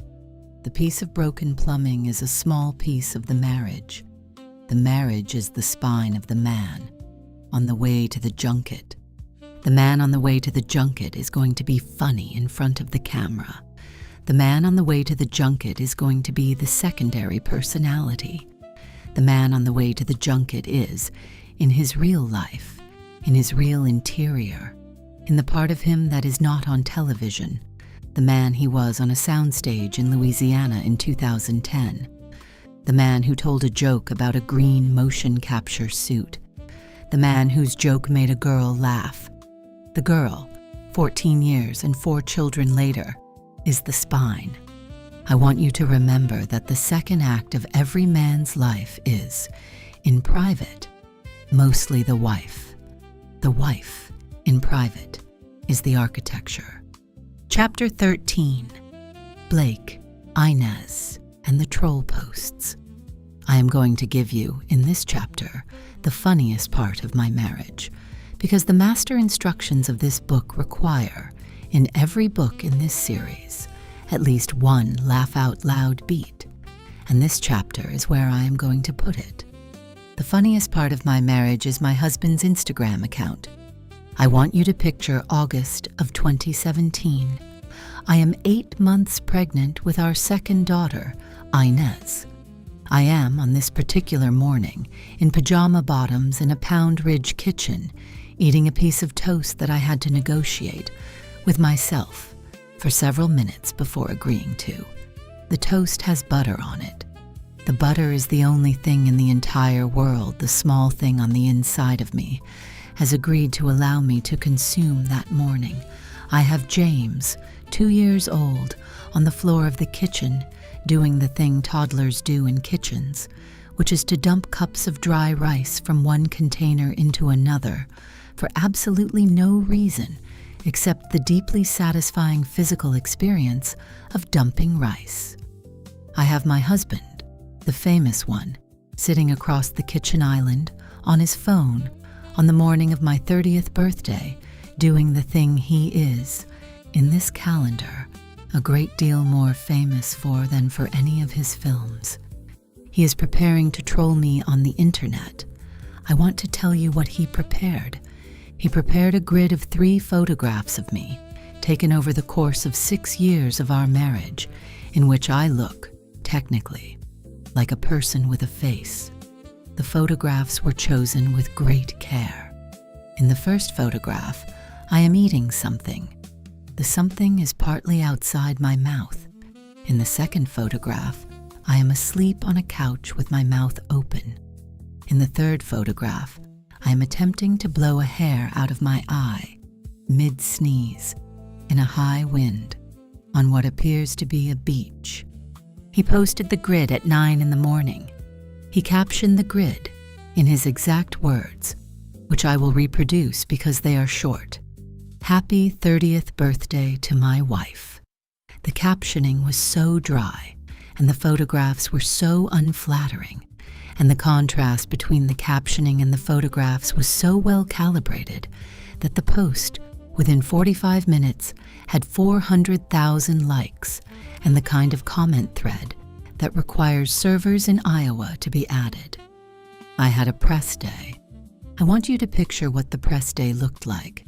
I, the wife, walked into a press junket at a hotel in Midtown, 8 months pregnant, in a maternity dress I had been pretending to like, with a chair available for me on the press line side of the room because the publicists understood that I was 8 months pregnant. I sat down. The first journalist sat down across from me. The first journalist had her phone in her hand. The first journalist's phone, on the screen, had my husband's grid of 3 photographs of me on it. The first journalist had clearly already decided to begin the junket with the grid. The first journalist could not stop giggling. I want to give you the line I gave the first journalist. The line was on the spot. The line was in Blake from Burbank voice. The line was, in my exact words. He did not consult me on the photo curation. The first journalist laughed for 30 straight seconds. The press day was, in some sense, the most successful press day a pregnant person had ever had.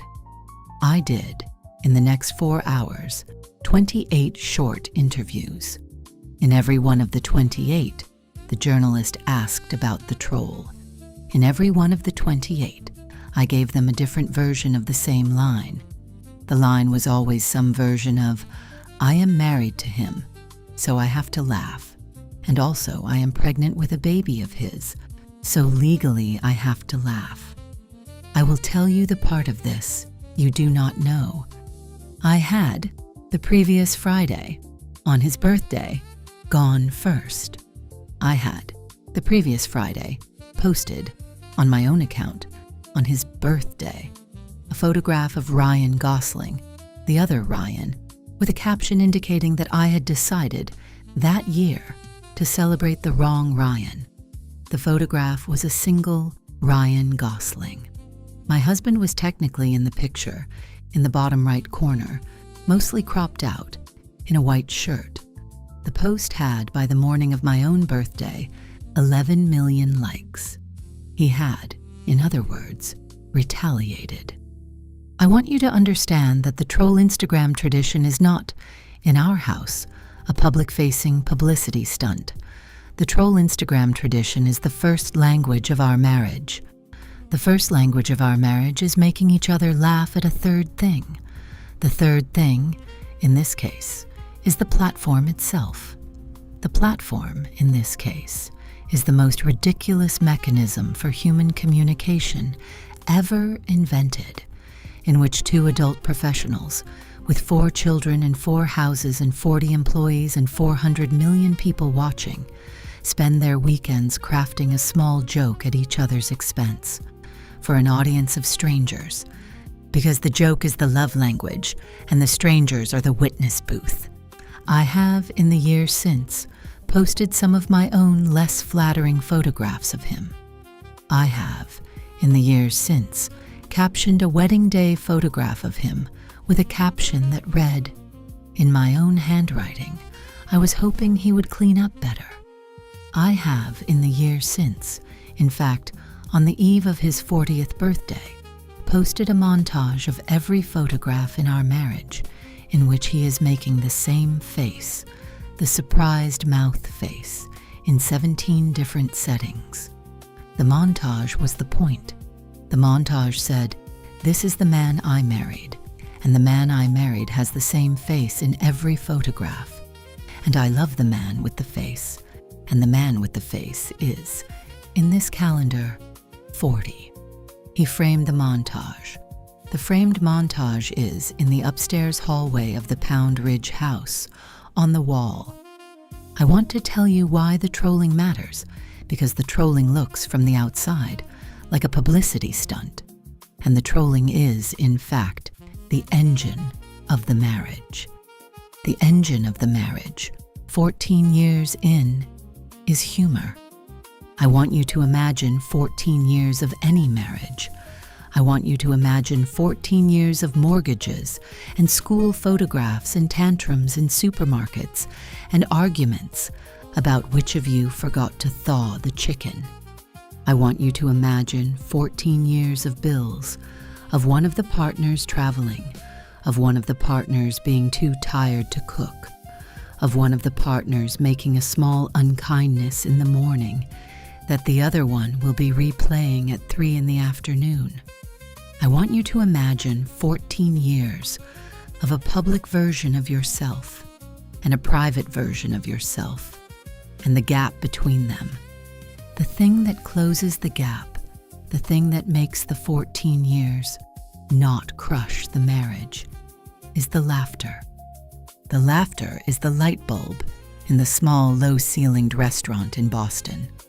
The laughter is the green motion capture suit on the soundstage in Louisiana.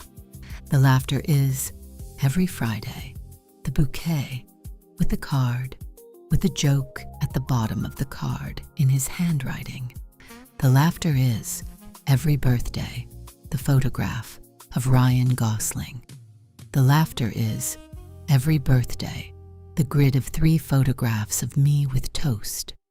The laughter is also the thing the small things with a face are absorbing in the kitchen in the form of the marriage they are watching. I want James and Inez and Betty and Olin in their adult marriages to laugh together. I want them to laugh first thing in the morning and last thing at night and every Friday in between. I want them, when they are very tired, to choose the joke. I want them, when they are very angry, to choose the joke. I want them, when one of them has done something foolish, to choose, before the apology, the joke. The joke is the marriage. The joke, in our house, came in 3rd place to the kindness and to the listening, and the joke is, even so, in the bronze medal slot, on the podium. Choose the joke. Part 5. The Staying. Chapter 14. Ryan, Pound Ridge, and the Line of Cars. I want to write a chapter about a line of cars. The line of cars is the carpool line at our daughter's elementary school in northern Westchester County. The line of cars is, every weekday in the calendar, the thing in our marriage that no novel about our marriage will ever get right. The line of cars is the spine of the staying. The line of cars forms in our town at 2:53 in the afternoon. I can tell you the time exactly because I have, on more days of my life than any other line of cars in any other place, sat in our white Toyota minivan, 3rd in line on average, with the engine off and the radio on, and a pair of school backpacks I have already buckled into the back seat. The radio is, in our minivan, set to a country station I do not love, but that the kids, for reasons I do not understand, prefer. I want to tell you on the record that I had a private campaign for the first 6 months of Carpool to convert the radio. I tried jazz. I tried Joni Mitchell. I tried, on a desperate Tuesday in March, an audiobook of a Canadian comedian I admire. The kids, in unison, asked me to put the country station back on. James, at 4, said it the most plainly. James said in his voice dryly, "Daddy, the country station has the songs." I laughed alone, all the way through Carpool. I have, in the 4 years since, kept the radio on the country station. I am, on the public record, no longer in charge of the music in our minivan. The radio is, every afternoon, the thing the kids put on the moment they get in the car. The carpool line in our town is, in some ways, my proudest accomplishment. I will tell you why. The carpool line in our town is the most reliable indicator I have, every single weekday, that I have not blown it. I want you to understand a thing about being a famous father. The world will offer you, every single day, a reason to not be in the line of cars. The world will offer you, every single day, a junket, a meeting, a script that has to be read by Friday, a reshoot, a press obligation, a charity that needs you in person at 3. The world has good reasons. The world's reasons are, on average, better than your reasons for being in the line of cars. The world's reasons sound, on average, like a man with a job, and the line of cars sounds like a man with a hobby. The world has very, very good reasons. The line of cars is, however, the thing my father did not have. I do not say this with bitterness. I say this as data. My father, James Chester Reynolds, in the kitchen of 1980 Vancouver, did not have a line of cars. My father had, in the kitchen of 1980 Vancouver, a wholesale foods route and a drive that began at 4 in the morning. My father had, by the time the school bus stopped at our corner at 3:22, an exhausted body in a chair in front of a small television in a small living room. My father had, on most days, no actual mental capacity to engage with the 4 boys who arrived in the kitchen at 3:25, hungry, loud, and looking for him. My father had done his shift. My father, by his metric, had done his job. My father had, in his metric, fed his children. I am going to be in the line of cars instead. I want to give you the math, because the math is the heart of the chapter. There are, in any given school year, in our school district, approximately 178 school days. There are, on average, 2 parents in any given household. The 2 parents, evenly distributed, would each be in the line of cars 89 times per school year. I have, every school year since 2021, when James started kindergarten, been in the line of cars at minimum 60 days a year. Blake has, every school year since 2021, been in the line of cars at minimum 80 days a year. Together, the 2 of us cover, on average, 95% of the school days. The remaining 5% are covered by Blake's mother, by my mother, by Blake's brother Eric, and on 3 memorable occasions, by Blake's older sister Robin, who I love dearly, and who has, on each of the 3 memorable occasions, brought to school pickup a box of cookies that the small things with faces will, in 50 years, talk about as the box of cookies. The line of cars is, in some sense, the audit trail of the marriage. The line of cars is also a quiet thing. The line of cars is not a press release. The line of cars is not a charity event. The line of cars is, every weekday, the version of being a famous person that nobody is photographing, because nobody, not in our town, in our county, in our school district, is photographing a man in a minivan with the engine off, third in line, in a worn-out Vancouver Canucks hat, waiting for an 11-year-old to come out the side door of a public elementary school. The line of cars is the marriage. The line of cars is the line. Chapter 15. Blake, the friend who named our daughter. I want to tell you about Taylor. Taylor is Taylor Swift. I am going to call her Taylor in this chapter, because in our house she is Taylor, and because in any chapter in which she appears, I am going to be very careful not to write her as a famous person. I am going to write her as the friend who, in 2020, on a phone call, asked permission to use my children's names in a song. I am going to write her as the friend who, that fall, in a Grammy speech, thanked our family. I am going to write her as the friend who, before she was a name in a tabloid headline about our marriage in 2024, was a tall, very kind woman who had been our family friend since the first decade of our marriage.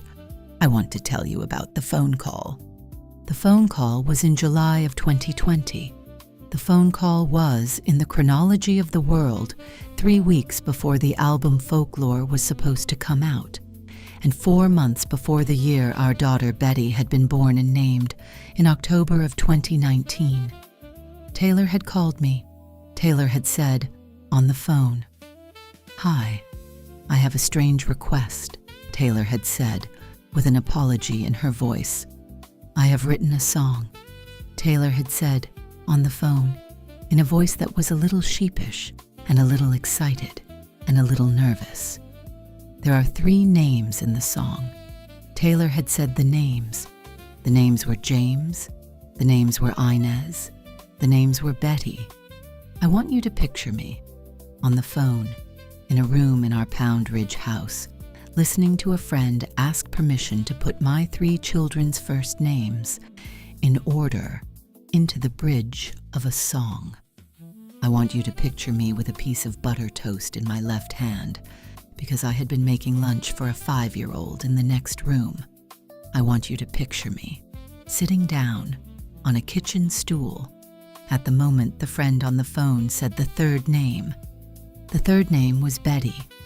The 3rd name was the name we had given our youngest, 3 months earlier, in October of 2019. The 3rd name was a name we had not yet announced. The 3rd name was a name only my mother and Ryan's mother, and our siblings and our pediatrician knew. The 3rd name was the name I had not even, by July of 2020, posted on Instagram. Taylor had not been told the name. Taylor had picked the name independently. Taylor had picked the name independently because Taylor had been writing a song about a teenage romance in which one of the characters was named James, and one of the characters was named Inez, and one of the characters, the title character, was named Betty. Taylor had not, at the time of the writing of the song, known we had a baby. Taylor had not, at the time of the writing of the song, known what we had named the baby. Taylor had, by accident, named our daughter. I want to tell you what happened in the room. What happened in the room was that I started laughing, in the way you laugh when something is so impossible it becomes funny. I laughed for a long time. Taylor, on the phone, did not know what was happening. Taylor said gently, "Blake, are you okay? Are you mad?" I said. "Taylor, I am not mad." "Taylor, we named the baby Betty." I said it through a piece of butter toast.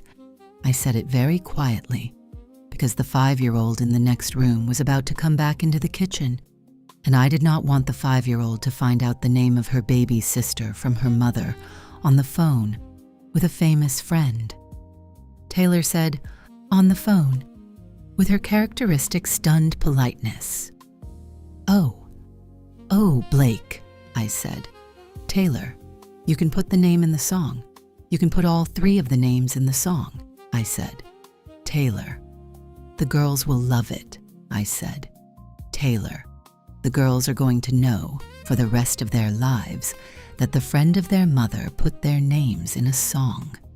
The song came out in late July of 2020. The song, by the standards of the world, was a small song on a quiet album. The song, by the standards of our family, became an event. The song became, on Saturday mornings in our house, the song that would play on the kitchen speaker. The song became, in the older girls' bedrooms, the song they would put on at the end of a hard week. The song became, in our house, the moment a friend of the family had given the family a gift the family would never have asked for. I want to give you the part of the story Taylor probably will not. I want you to remember it as a kindness. In February of 2021, at the Grammy Awards, Taylor accepted the Album of the Year award for folklore. In the speech, on a global stage, Taylor said, in her voice, in plain English, "I want to thank James, Inez, and Betty and their parents. I was not in the room. I was watching from our living room. I was wearing pajamas. I had a glass of wine in my hand. I had 3 of the 4 kids on the couch around me. I had the 4th kid asleep upstairs. I had Ryan on the floor, with his back against the front of the couch, on his phone, doing something on his phone that I will tell you in the next paragraph." Taylor said, in her acceptance speech, the sentence, "I have just told you." Ryan on the floor of our living room looked up from his phone. Ryan on the floor of our living room said, in his voice, "Bug." "Did our friend just thank our children at the Grammys?" I said. "Reynolds, she did." Ryan on the floor of our living room started crying. Ryan does not cry often. Ryan cries about 3 times a year. Ryan cries when one of the kids is too proud of something to know what to do with the pride. Ryan cries when his brother Patrick calls him on a Tuesday. Ryan cries at the end of the carpool line sometimes when one of the kids takes too long to come out the side door. Ryan, on the floor of our living room, cried at the Grammys. I want to tell you what Ryan said when he stopped crying. Ryan said, on the floor of our living room, "Bug, we have to do better by these people." He said, "Bug, we are surrounded by very, very kind people, and we are going to be very, very kind people for them, for the rest of our lives." I said, "Reynolds, yes, we are. We have since then written a great many short notes to a great many people, on a great deal of stationery, in our 2 handwriting styles, of which his is worse than mine, but only by a small margin. We owe the friend who named our daughter a great deal more than a song. We owe her the line in our family that started, in 2020, on a phone call, in a room in our Pound Ridge house, at the moment a friend, by accident, named our daughter. The line is, when the friend calls, you pick up." Chapter 16. Ryan, Wrexham, and the man I almost was. I want to tell you about the Welsh Soccer Club, because the Welsh Soccer Club is the part of my life, in my 40s, that I had not seen coming, and that in some way has saved me. In November of 2020, in the middle of a global pandemic, in the middle of a season of every parent learning what a Zoom kindergarten was, my friend Rob McElhenney sent me a long text message at 1 a.m. Rob is, on the public record, the creator and star of It's Always Sunny in Philadelphia. Rob is, in our actual lives, my closest friend in the industry. Rob and I had, in the months before the text message, become the kind of friends who, every Sunday afternoon, would talk on the phone while we walked our respective dogs in our respective towns on opposite coasts and complain about the things 40-something fathers are paid to be in command of.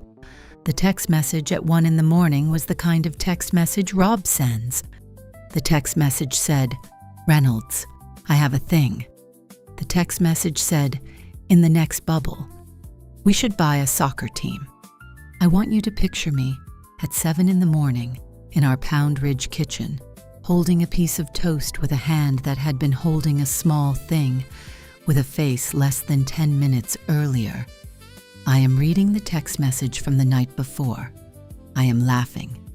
I am laughing in the way you laugh at a thing that is, on its face, an absurd thing. I am laughing because Rob has, before, sent me text messages in the same register.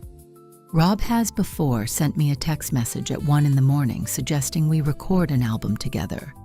Rob has before sent me a text message at 1 in the morning suggesting we open a small Midwestern brewery. The soccer team text message was, however, different. The soccer team text message had, attached to it, a 40-page pitch deck.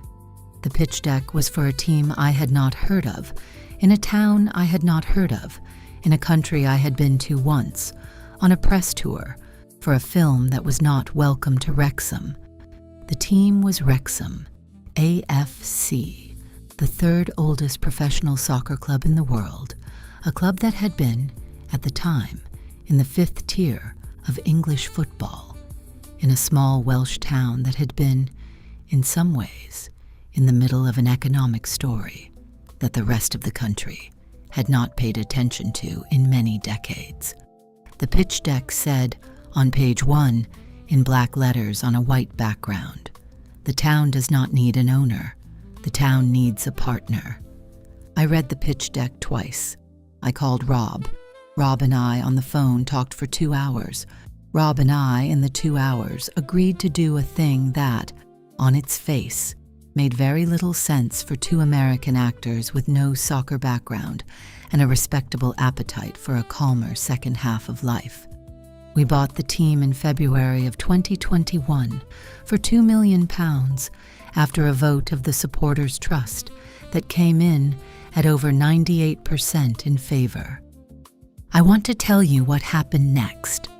What happened next was that, in the spring of 2021, in the early spring, I sat down with my wife at our kitchen table in Pound Ridge, and I told her, in plain English, that I had agreed to do a documentary television show about the team, that the documentary television show was going to require my physical presence in Wrexham, North Wales, for many weeks of every year for the foreseeable future.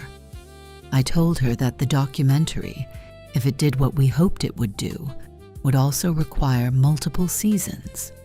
I told her that, in real terms, we were going to have to figure out, as a family, how a man with 4 young children was going to be in a small Welsh town for a number of weeks every year for the foreseeable future, while his wife was running businesses and raising children in northern Westchester County. I told her also that I would not do it if she said no. I want you to know that I meant it. I want my daughters, when they read this, to know that I meant it. I had, at that table, in 2021, a series of options. I had 3 other film projects on offer, any of which would have paid me more, in money, than the soccer team would, in money, and any of which would not have required me to relocate, even partially, to North Wales for an undefined amount of time. Blake, at our kitchen table on a Tuesday in 2021, did not say no. Blake, at our kitchen table, said, in her voice, "Reynolds." "Take the team," Blake said. "The team is a town. The team is also the kind of project that is going to make you a different man at 50 than you would otherwise have been," Blake said. "We can travel as a family. We can go in school breaks. We can make this a family thing," Blake said. "Reynolds, the team is yes. I want to tell you what Welcome to Wrexham on the inside has been. Welcome to Wrexham on the inside has been the most fulfilling project of my professional life. Welcome to Wrexham has put me, every spring, in a town of 45,000 people, in a country I had no prior connection to, with a community of supporters who, in the very first season, looked at the two of us, the two American actors, with a justified suspicion, and who, over the course of the seasons, became, in some way, an extension of our families. Welcome to Wrexham has also made me a man who, on a Saturday afternoon in February in northern Wales, has cried in public, more than once, because a small Welsh town's small Welsh team scored a small Welsh goal in a small Welsh stadium, and a small group of Welsh supporters in scarves stood up, en masse, in a way that my own father, in his Vancouver kitchen in 1978, would have understood without translation. The team is the spine of my 40s. The team is, also, the project I would not have taken without my wife at our kitchen table. I sold Aviation Gin, my other project, in August of 2020, to Diageo for up to $610 million. I want to be honest about that number. The number is, in cash, much less than the headline says. The number, in headlines, is the maximum payout, the structure of which is contingent on performance over a period of years. The number, in our actual life, has been put, much of it, into a foundation we have made, much of it into the Welsh team, and much of it into the houses we live in, and into the businesses my wife is going to tell you about in the next chapter, and into the 4 small things with faces who, every weekday, in the line of cars, are the actual reason I made the deal. The deal, in our marriage, is not a deal. The deal is the next way a man takes care of his family. The deal is the boy in the Vancouver kitchen growing up. Chapter 17. Blake, the businesses that did not always behave. I am going to tell you about my businesses, because I have started 3 of them, and one of them I closed before it was a business, and one of them I closed because the moment it had been built for had passed, and one of them is, in 2026, exactly the business I dreamed of running. I want to tell you about Preserve first. Preserve was, in 2014, a digital lifestyle magazine and a small e-commerce shop on which I had hand-selected items, mostly from artisans, mostly small batch, mostly, in the language of that exact moment, curated. I had launched Preserve with the kind of confidence a 26-year-old has at the moment of her first big launch. I had launched Preserve with a website that was beautiful, but that did not have, on the back end, the inventory systems a real business has. I had launched Preserve in plain English before the business was ready to be launched. I shut Preserve down in October of 2015. I shut it down because I had, in plain English, made a mess. I had hired people. I had taken their time. I had, in some cases, taken their commitment. I had not, in any way, intentionally led any of them astray, but I had, by virtue of launching the business before the business was ready, made the work harder for everybody who had agreed to do the work with me. I want to acknowledge, on the record in this book, that the closure of Preserve was not gracefully done. I want to acknowledge on the record in this book that some of the former employees were hurt by the way it was closed. I want to acknowledge on the record in this book that I have, in the years since, had to make peace with that, both internally and, in at least one case, in writing, with a former employee who, very kindly, accepted a very direct apology. I am not the closer of Preserve I want to be remembered as. I am the closer of Preserve I am.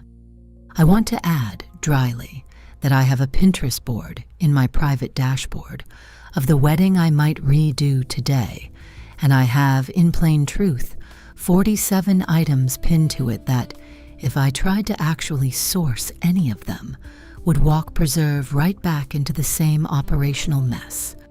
I am, by my own admission, terrible at small batch logistics. I am, by my own admission, a wonderful customer of small batch businesses. The two are, in some ways, the same person. I have laughed at myself, on the record, about it. I am also, since then, the founder of 2 more businesses, both of which I started with a different posture. Betty Buzz launched in 2021. Betty Buzz was a non-alcoholic mixer line. Betty Buzz was named for the small thing with a face who had not yet been mentioned by Taylor in a song.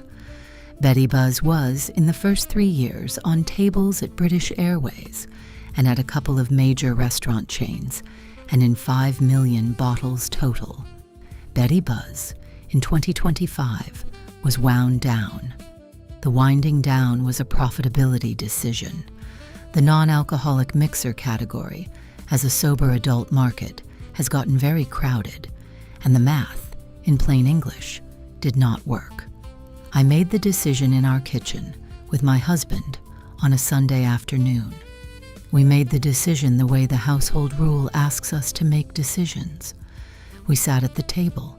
We talked about it. We decided together that the business had done what it had been built to do, and that closing it gracefully was the next right thing. I want to give you a sentence about the closing. I closed it on a phone call with my team. I cried a little on the phone call. I told my team, in plain English, that the business had been a privilege, and that the closing was a privilege, and that closing well is, in some ways, the only thing a founder can be remembered for, and that I was going to honor every commitment we had made, in writing and verbally, to every employee, to every retailer, to every supplier, all the way down the line. I honored them. Blake Brown Beauty launched in 2024. Blake Brown is, in 2026, a hair care line, with national distribution at Target. Blake Brown was, on the metric of media impact, the largest hair care launch in Target's history. Blake Brown is the first business I have started at which the inventory systems work. Blake Brown is the first business I have started at which I am, every Friday, in a meeting with my chief of staff, the way an actual founder is in a meeting with her chief of staff. Blake Brown is, in some ways, my 3rd try at being a founder, and the 3rd try is the try at which the founder has finally, in her late 30s, learned what her father told her in a folding chair at the back of an acting class in 1992. The lesson is, always know the names of the people who set the table. I want to tell you about the year Blake Brown lost 78% of its sales, because that is on the record, and I owe you the chapter on it. In December of 2024, I filed a complaint with the California Civil Rights Department against the director of a film I had recently completed. I am not going to relitigate, in this book, the substance of that complaint, because the substance is, at the time of this writing, in active legal proceedings. I will tell you only what is on the public record. The complaint involved, broadly, conduct on the set of It Ends With Us. The complaint, also broadly, involved the press tour around the film.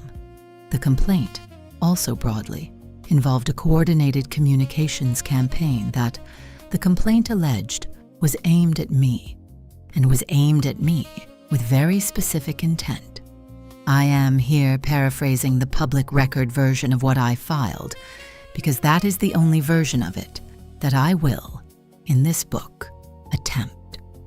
The complaint was the hardest thing I have ever done. I want to give you the night before the complaint. I am going to give it to you in the next chapter, because the next chapter is the late 3rd act chapter that the master instructions of this book require every Books by Barron love story to have. The Almost Broke Us chapter. The night before the complaint was the night that, in the entire 14 years of my marriage to Ryan Reynolds, came closest to breaking us. I will tell you the spoiler now, because it is the only thing in this book I will spoil. We did not break. We did not break because on the night before the complaint, 2 people sat at a kitchen table in Pound Ridge in pajamas at 1 in the morning with all 4 small things with a face asleep upstairs, and one of them, the man, looked across the table at the other one, the woman, and said in his voice, "Bug, I am with you," he said. "Bug, whatever you decide to do tomorrow, I am with you." The next chapter is the night. Part 6, The Proof. Chapter 18, Ryan, Olin, and the boy. I did not have to break. I want to tell you about Olin. Olin is our 4th child. Olin is our first son. Olin was born on February 12th, 2023, at a hospital in Lower Manhattan after a labor that was, of the 4 labors I have been in the room for, the most efficient. Blake, in the room, on the day Olin was born, looked at me, in the moment of the birth, with the look I am by now, on a first-name basis with, the look that says, "Reynolds, do not blow it." I have, in the 3 years since, been trying not to blow it. Olin is the first boy in my family in a generation. I have, on my own side of the house, 3 older brothers and 3 older nephews. The Reynolds men, on my side, are in some ways the inherited weather. The inherited weather is a pattern of older men who, in decades past, were not always given the language to be soft with the boys in the house. The inherited weather is a pattern of older men who, in decades past, learned to be hard in a room, because being hard in a room was what protected you from the room. The inherited weather with my father was a Vancouver kitchen with 4 boys and a fluorescent light. The inherited weather with my grandfather was, by all accounts, a great deal worse. I am, in our Pound Ridge kitchen, going to be a different weather pattern. I want to be clear about how a different weather pattern looks in practice on a Tuesday morning. The different weather pattern is a man in a Vancouver Canucks t-shirt, in a kitchen, in front of a 3-year-old in pajamas, on the floor of the kitchen, attempting to negotiate the terms under which the 3-year-old will eat the toast. The 3-year-old has not, in any of the negotiations to date, agreed to the terms. The 3-year-old has, on most Tuesdays, wryly informed me that the toast is not the toast he wanted. I have, on most Tuesdays, made him a different toast. I am laughing in the moment at how much my father, in 1993, would have laughed at me. I want you to know what that has looked like in practice. In practice, that has looked like, in Olin's first 3 years, me being the parent in the room when the small thing with a face cries, every single time that he cries. In practice, that has looked like me kneeling, more than I sit, on the floor of his nursery. In practice, that has looked like me, in the middle of a press tour, in a hotel room in another city, video calling Pound Ridge so that the small thing with a face on a screen, who does not yet have the words for it, can see his father's face every day. I want to tell you a thing that has happened in our house that I want you to remember. Olin, at 3, has not yet, in 3 full years, been hit. Olin has not been hit because we do not, in our house, hit. The girls, in their own pasts, have not been hit. We have raised, in this house, 4 people who have never had a grown-up's hand land on them in anger. I want to credit Blake for the rule. I want to credit Blake's mother, Elaine, who, in her own household, in 1985, also raised 5 children who were not hit. I want, in this paragraph, to interrupt the inherited weather of my own line and put on the page, for my son to read, the fact that the line, with him, is a line that has never been a hard hand. The line with Olin is a line that has been, every single morning of the boy's life, a soft hand and an unhurried voice and a warm bottle and a man at the bedside. The man is the second weather. The boy is the proof. Chapter 19. Blake, the Year of the Lawsuits. I want to tell you what the master instructions of this book call the Almost Broke Us chapter. I want to tell you what almost broke us. What almost broke us was not what almost breaks most marriages. We did not, in the 14 years, have an affair. We did not, in the 14 years, have a substance crisis. We did not, in the 14 years, have a financial collapse.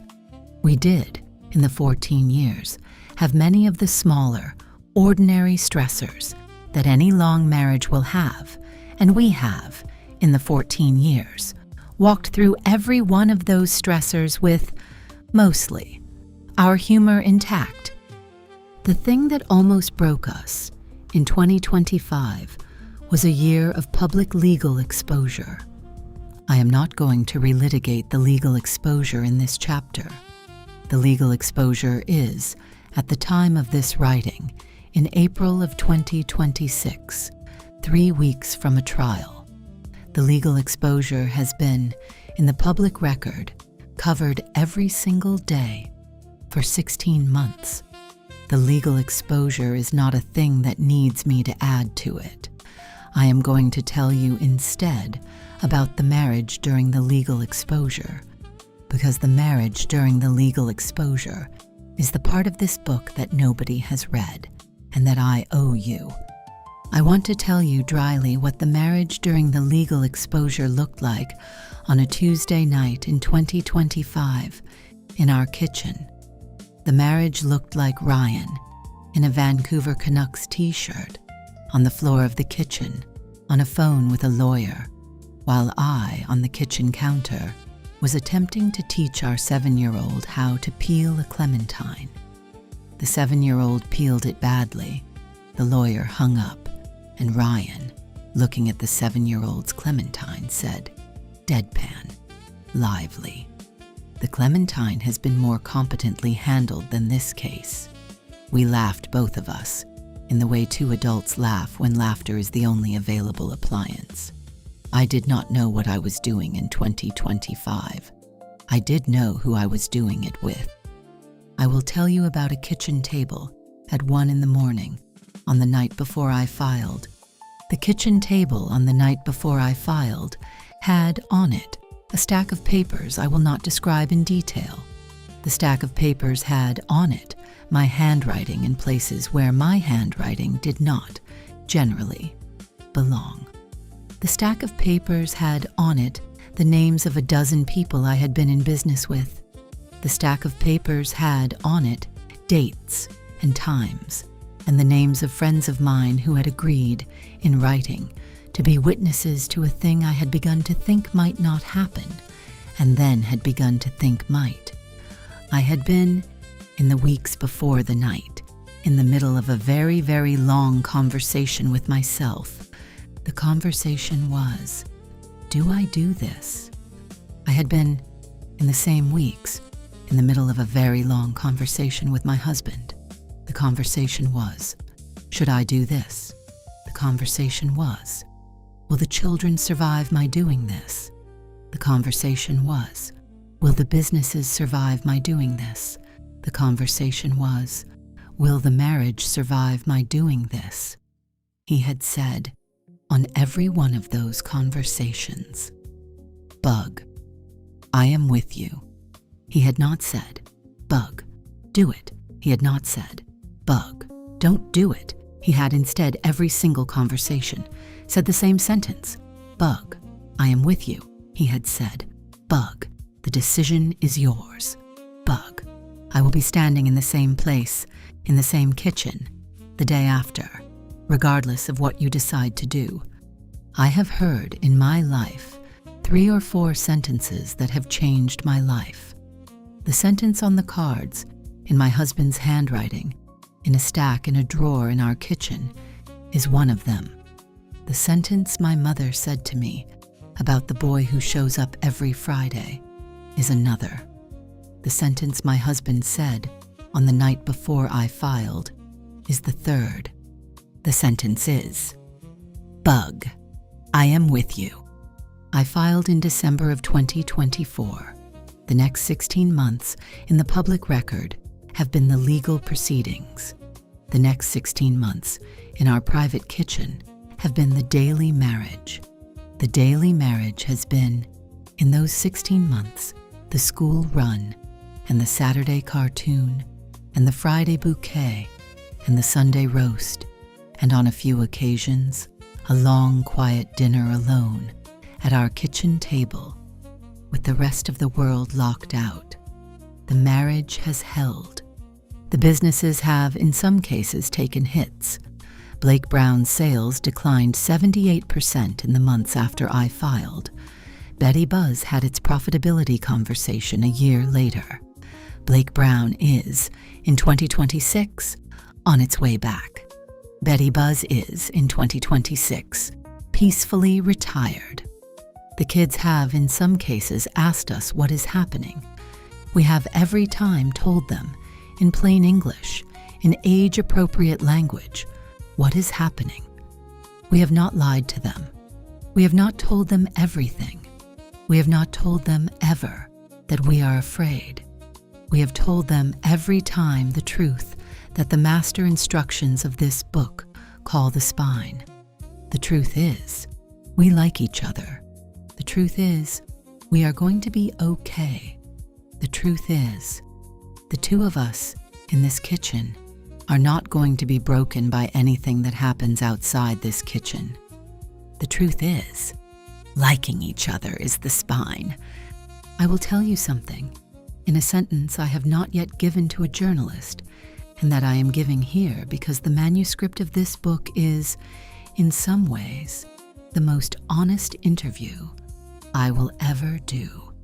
In the year of the lawsuits, in the worst week of the year of the lawsuits, my husband flew home from Wrexham on a Tuesday, on a flight he did not have to take, because I had, the night before, on the phone said, in a voice he had not heard in our marriage before, "Reynolds, I am today very, very tired." He took the flight. He did not tell me he was taking the flight. He landed at 6 in the evening. He came home in a town car. He walked through the front door of our Pound Ridge house at 7:30 with no luggage, because he had not packed luggage, and a small bouquet of the short white tulip in his hand. He walked into the kitchen. He set the bouquet on the antique table in the entryway. He came over to me. He kissed me on the forehead. He said, in his voice, "Bug, the team can wait." He stayed for 3 days. The team did wait. The marriage did not have to. Chapter 20. Ryan, 14 years in. I want to end with a dance. The master instructions of this book require, of every Books by Barron love story, a dance. I have been saving the dance for the last chapter.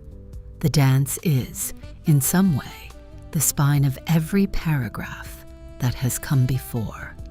I want you to picture our kitchen in Pound Ridge on a Friday night in October of 2025.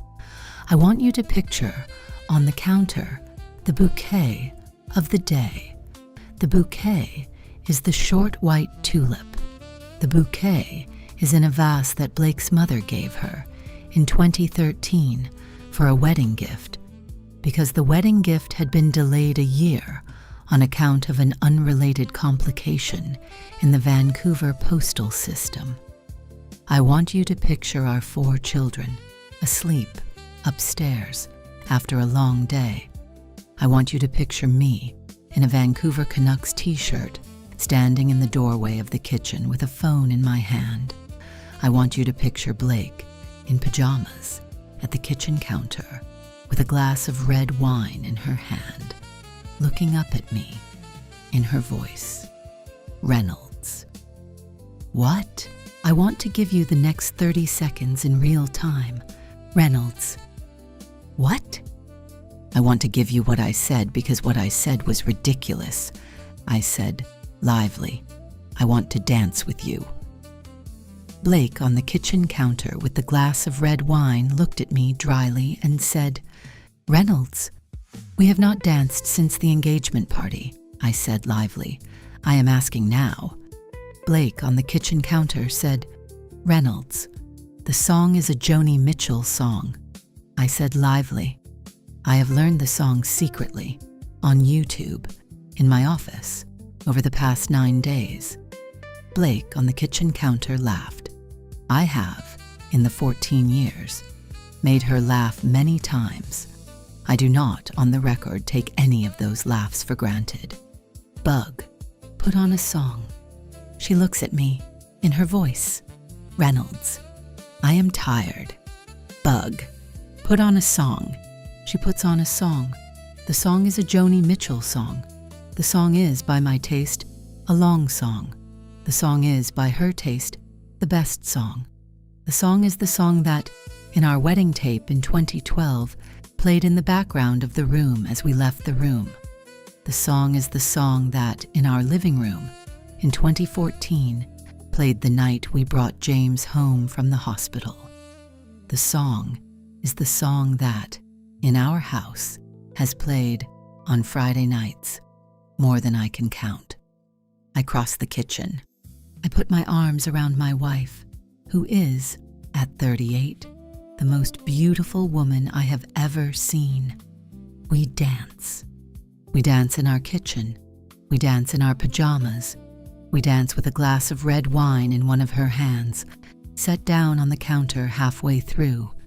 We dance the way two adults who have been dancing in this kitchen for 14 years dance, which is to say, badly and very slowly, and with our foreheads touching, and with the dishwasher running, and with one of us, the woman, in a voice that is, by now, a half-whisper, a sentence I have heard in different forms every Friday for 14 years.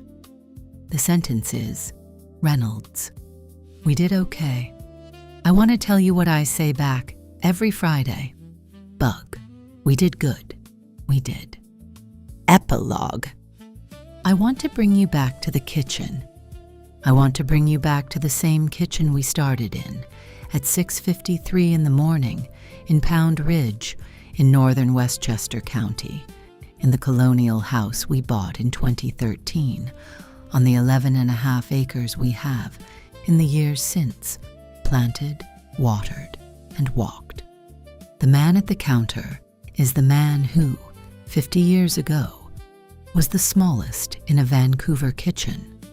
The woman at the counter is the woman who, 35 years ago, was the 4-year-old in a folding chair at the back of an acting class in Burbank. The 4 small things with faces, 3 of them at the breakfast table, the 4th one in a high chair, are the proof. I want you to know what 14 years has built. 14 years has built a man who calls himself Reynolds in his own internal voice, and who calls his wife Bug, and who has, in the drawer of the kitchen counter, a stack of Friday bouquet cards in his own handwriting, going back to August of 2011. 14 years has built a woman who has, on the antique table in the entryway, a vase of the short white tulip every Friday in water, with a card next to it. 14 years has built a household with a no major decision rule, a household rule about doing something when you find out, a choose the crib rule, a 5 in the afternoon phone call rule, and an in the line of cars rule, and 4 children who have, in their own bodies, never been hit in 14 years and counting. 14 years has built also the second weather pattern in the Reynolds line, which is the part I am the most proud of. I want to tell you, in this final chapter of the book, what we believe. We have not, in any other interview in our marriage, said this in this clean a way. The book has the right to it. We believe that liking each other is the spine. We believe that the friend who shows up every Friday is the boy. We believe that the right answer, when the wife asks for 90 days, is yes. We believe that the kitchen is the marriage, and the red carpet is the kitchen's commute. We believe that the rule is the marriage, and the rule, on the day the rule is hardest to hold, is the only thing keeping the marriage from a bad day's worst version of itself. We believe that humor, used kindly, is the engine. Humor, used cruelly, is the saw. We use the engine. We do not use the saw. We believe also that the third weather pattern, which is the weather pattern our 4 children will become, in their own marriages, in their own kitchens, in their own houses, in their own 40 years, is the weather pattern we are, every single Friday, building. I want you to know, finally, the 3 sentences our family says to each other as a refrain in our actual house, in our actual kitchen, on Friday nights, when the dishwasher is running and the children are in bed and one of us, in pajamas, has put on a Joni Mitchell song. The first sentence is, "Love is hard." The second sentence is, "Love is worth it." The third sentence is, "Love stays." Love is hard. Love is worth it. Love stays. I want to give you the very last image because the master instructions of this book ask, of every closing, an image that lingers. The image is a kitchen in northern Westchester County on a Friday night in October of 2025 with 2 adults in pajamas dancing to a Joni Mitchell song, with a glass of red wine on the counter, with a vase of the short white tulip on the antique table in the entryway, with 4 small things with faces asleep upstairs, with a Vancouver Canucks t-shirt on him and a wedding band on her, and a stack of Friday cards in his handwriting in the drawer. The image is the marriage. The image is the proof. We did okay. We did good. We are not done. A final word. Author's note. This book is the second to last chapter, in real life, of a marriage that, at the time of its writing, in April of 2026, has not ended, and that by every credible indication is not ending. The 2 principals are, at the time of this writing, both alive, both in good health, both in their long careers, and both at home in northern Westchester County, with their 4 children, with the small things with faces. This book is inspired by publicly available material about real people. Every direct quote in the manuscript that is attributed to a real public moment, an award speech, an interview, a podcast appearance, or a social media post has been sourced from a dated public record version of that moment in the research notes document that is the legal companion to this manuscript. Every other interior moment, including dialogue inside the kitchens, in the cars, in the hotel rooms, in the delivery rooms, on the planes, on the phones, and in the pages of the books these 2 adults have read, has been dramatized in the spirit of who Reynolds and Blake Lively have, on the public record, in many on-camera moments and in many on-record interviews, repeatedly told the world they are. Where the public record was silent, the narrative has been softened, omitted, or generalized. No scandal has been invented. No infidelity has been invented. No abuse has been invented. No cruelty has been invented. The active legal proceedings at the time of this writing between Ms. Lively and a former director have been treated only by the framing the publicly filed documents themselves have used. The book does not adjudicate. The book does not assign fault. The book treats the marriage that is the subject of the book. The author is also deeply grateful to the principals, neither of whom was consulted in the writing of this manuscript, and both of whom, on the public record, have made clear, over many years, the kind of marriage they have. The author has, in the writing, attempted only to honor that public clarity, with no intent to embarrass, expose, or exploit either of them, or any of the four small things with faces, who deserve, more than anything else, the privacy two ordinary American children would have at the same ages. The dedication of this book is to the people in any reader's life who have been, every Friday, the bouquet on the table. Books by Barron believes that love stories about real people can be, and should be, told with the dignity, restraint, and craft the people themselves deserve. Books by Barron believes that the best version of any reader's 2 hours after a long day is a story that, in the end, sends the reader to bed believing that love is, also, in some way, available to them. Books by Barron in 2026 is grateful to be allowed to tell that story again in this volume about Ryan and Blake by Barron Darby, April 30th, 2026. Books by Barron, Love Stories Series. Love is hard. Love is worth it. Love stays. If you have, in the last 2 hours, been reminded of somebody, a partner, a parent, a sibling, a friend, a person who has, on most Friday nights of your adult life, been the bouquet on the table, write them the card, type the text, pull the car over, and dial the number. The story you have just listened to is the story of two people who chose each other on purpose every Friday, for as long as they have been together. The story of your life is the story of who you choose, on purpose, in the next 10 minutes. Thank you for the 2 hours. We will see you on the next one.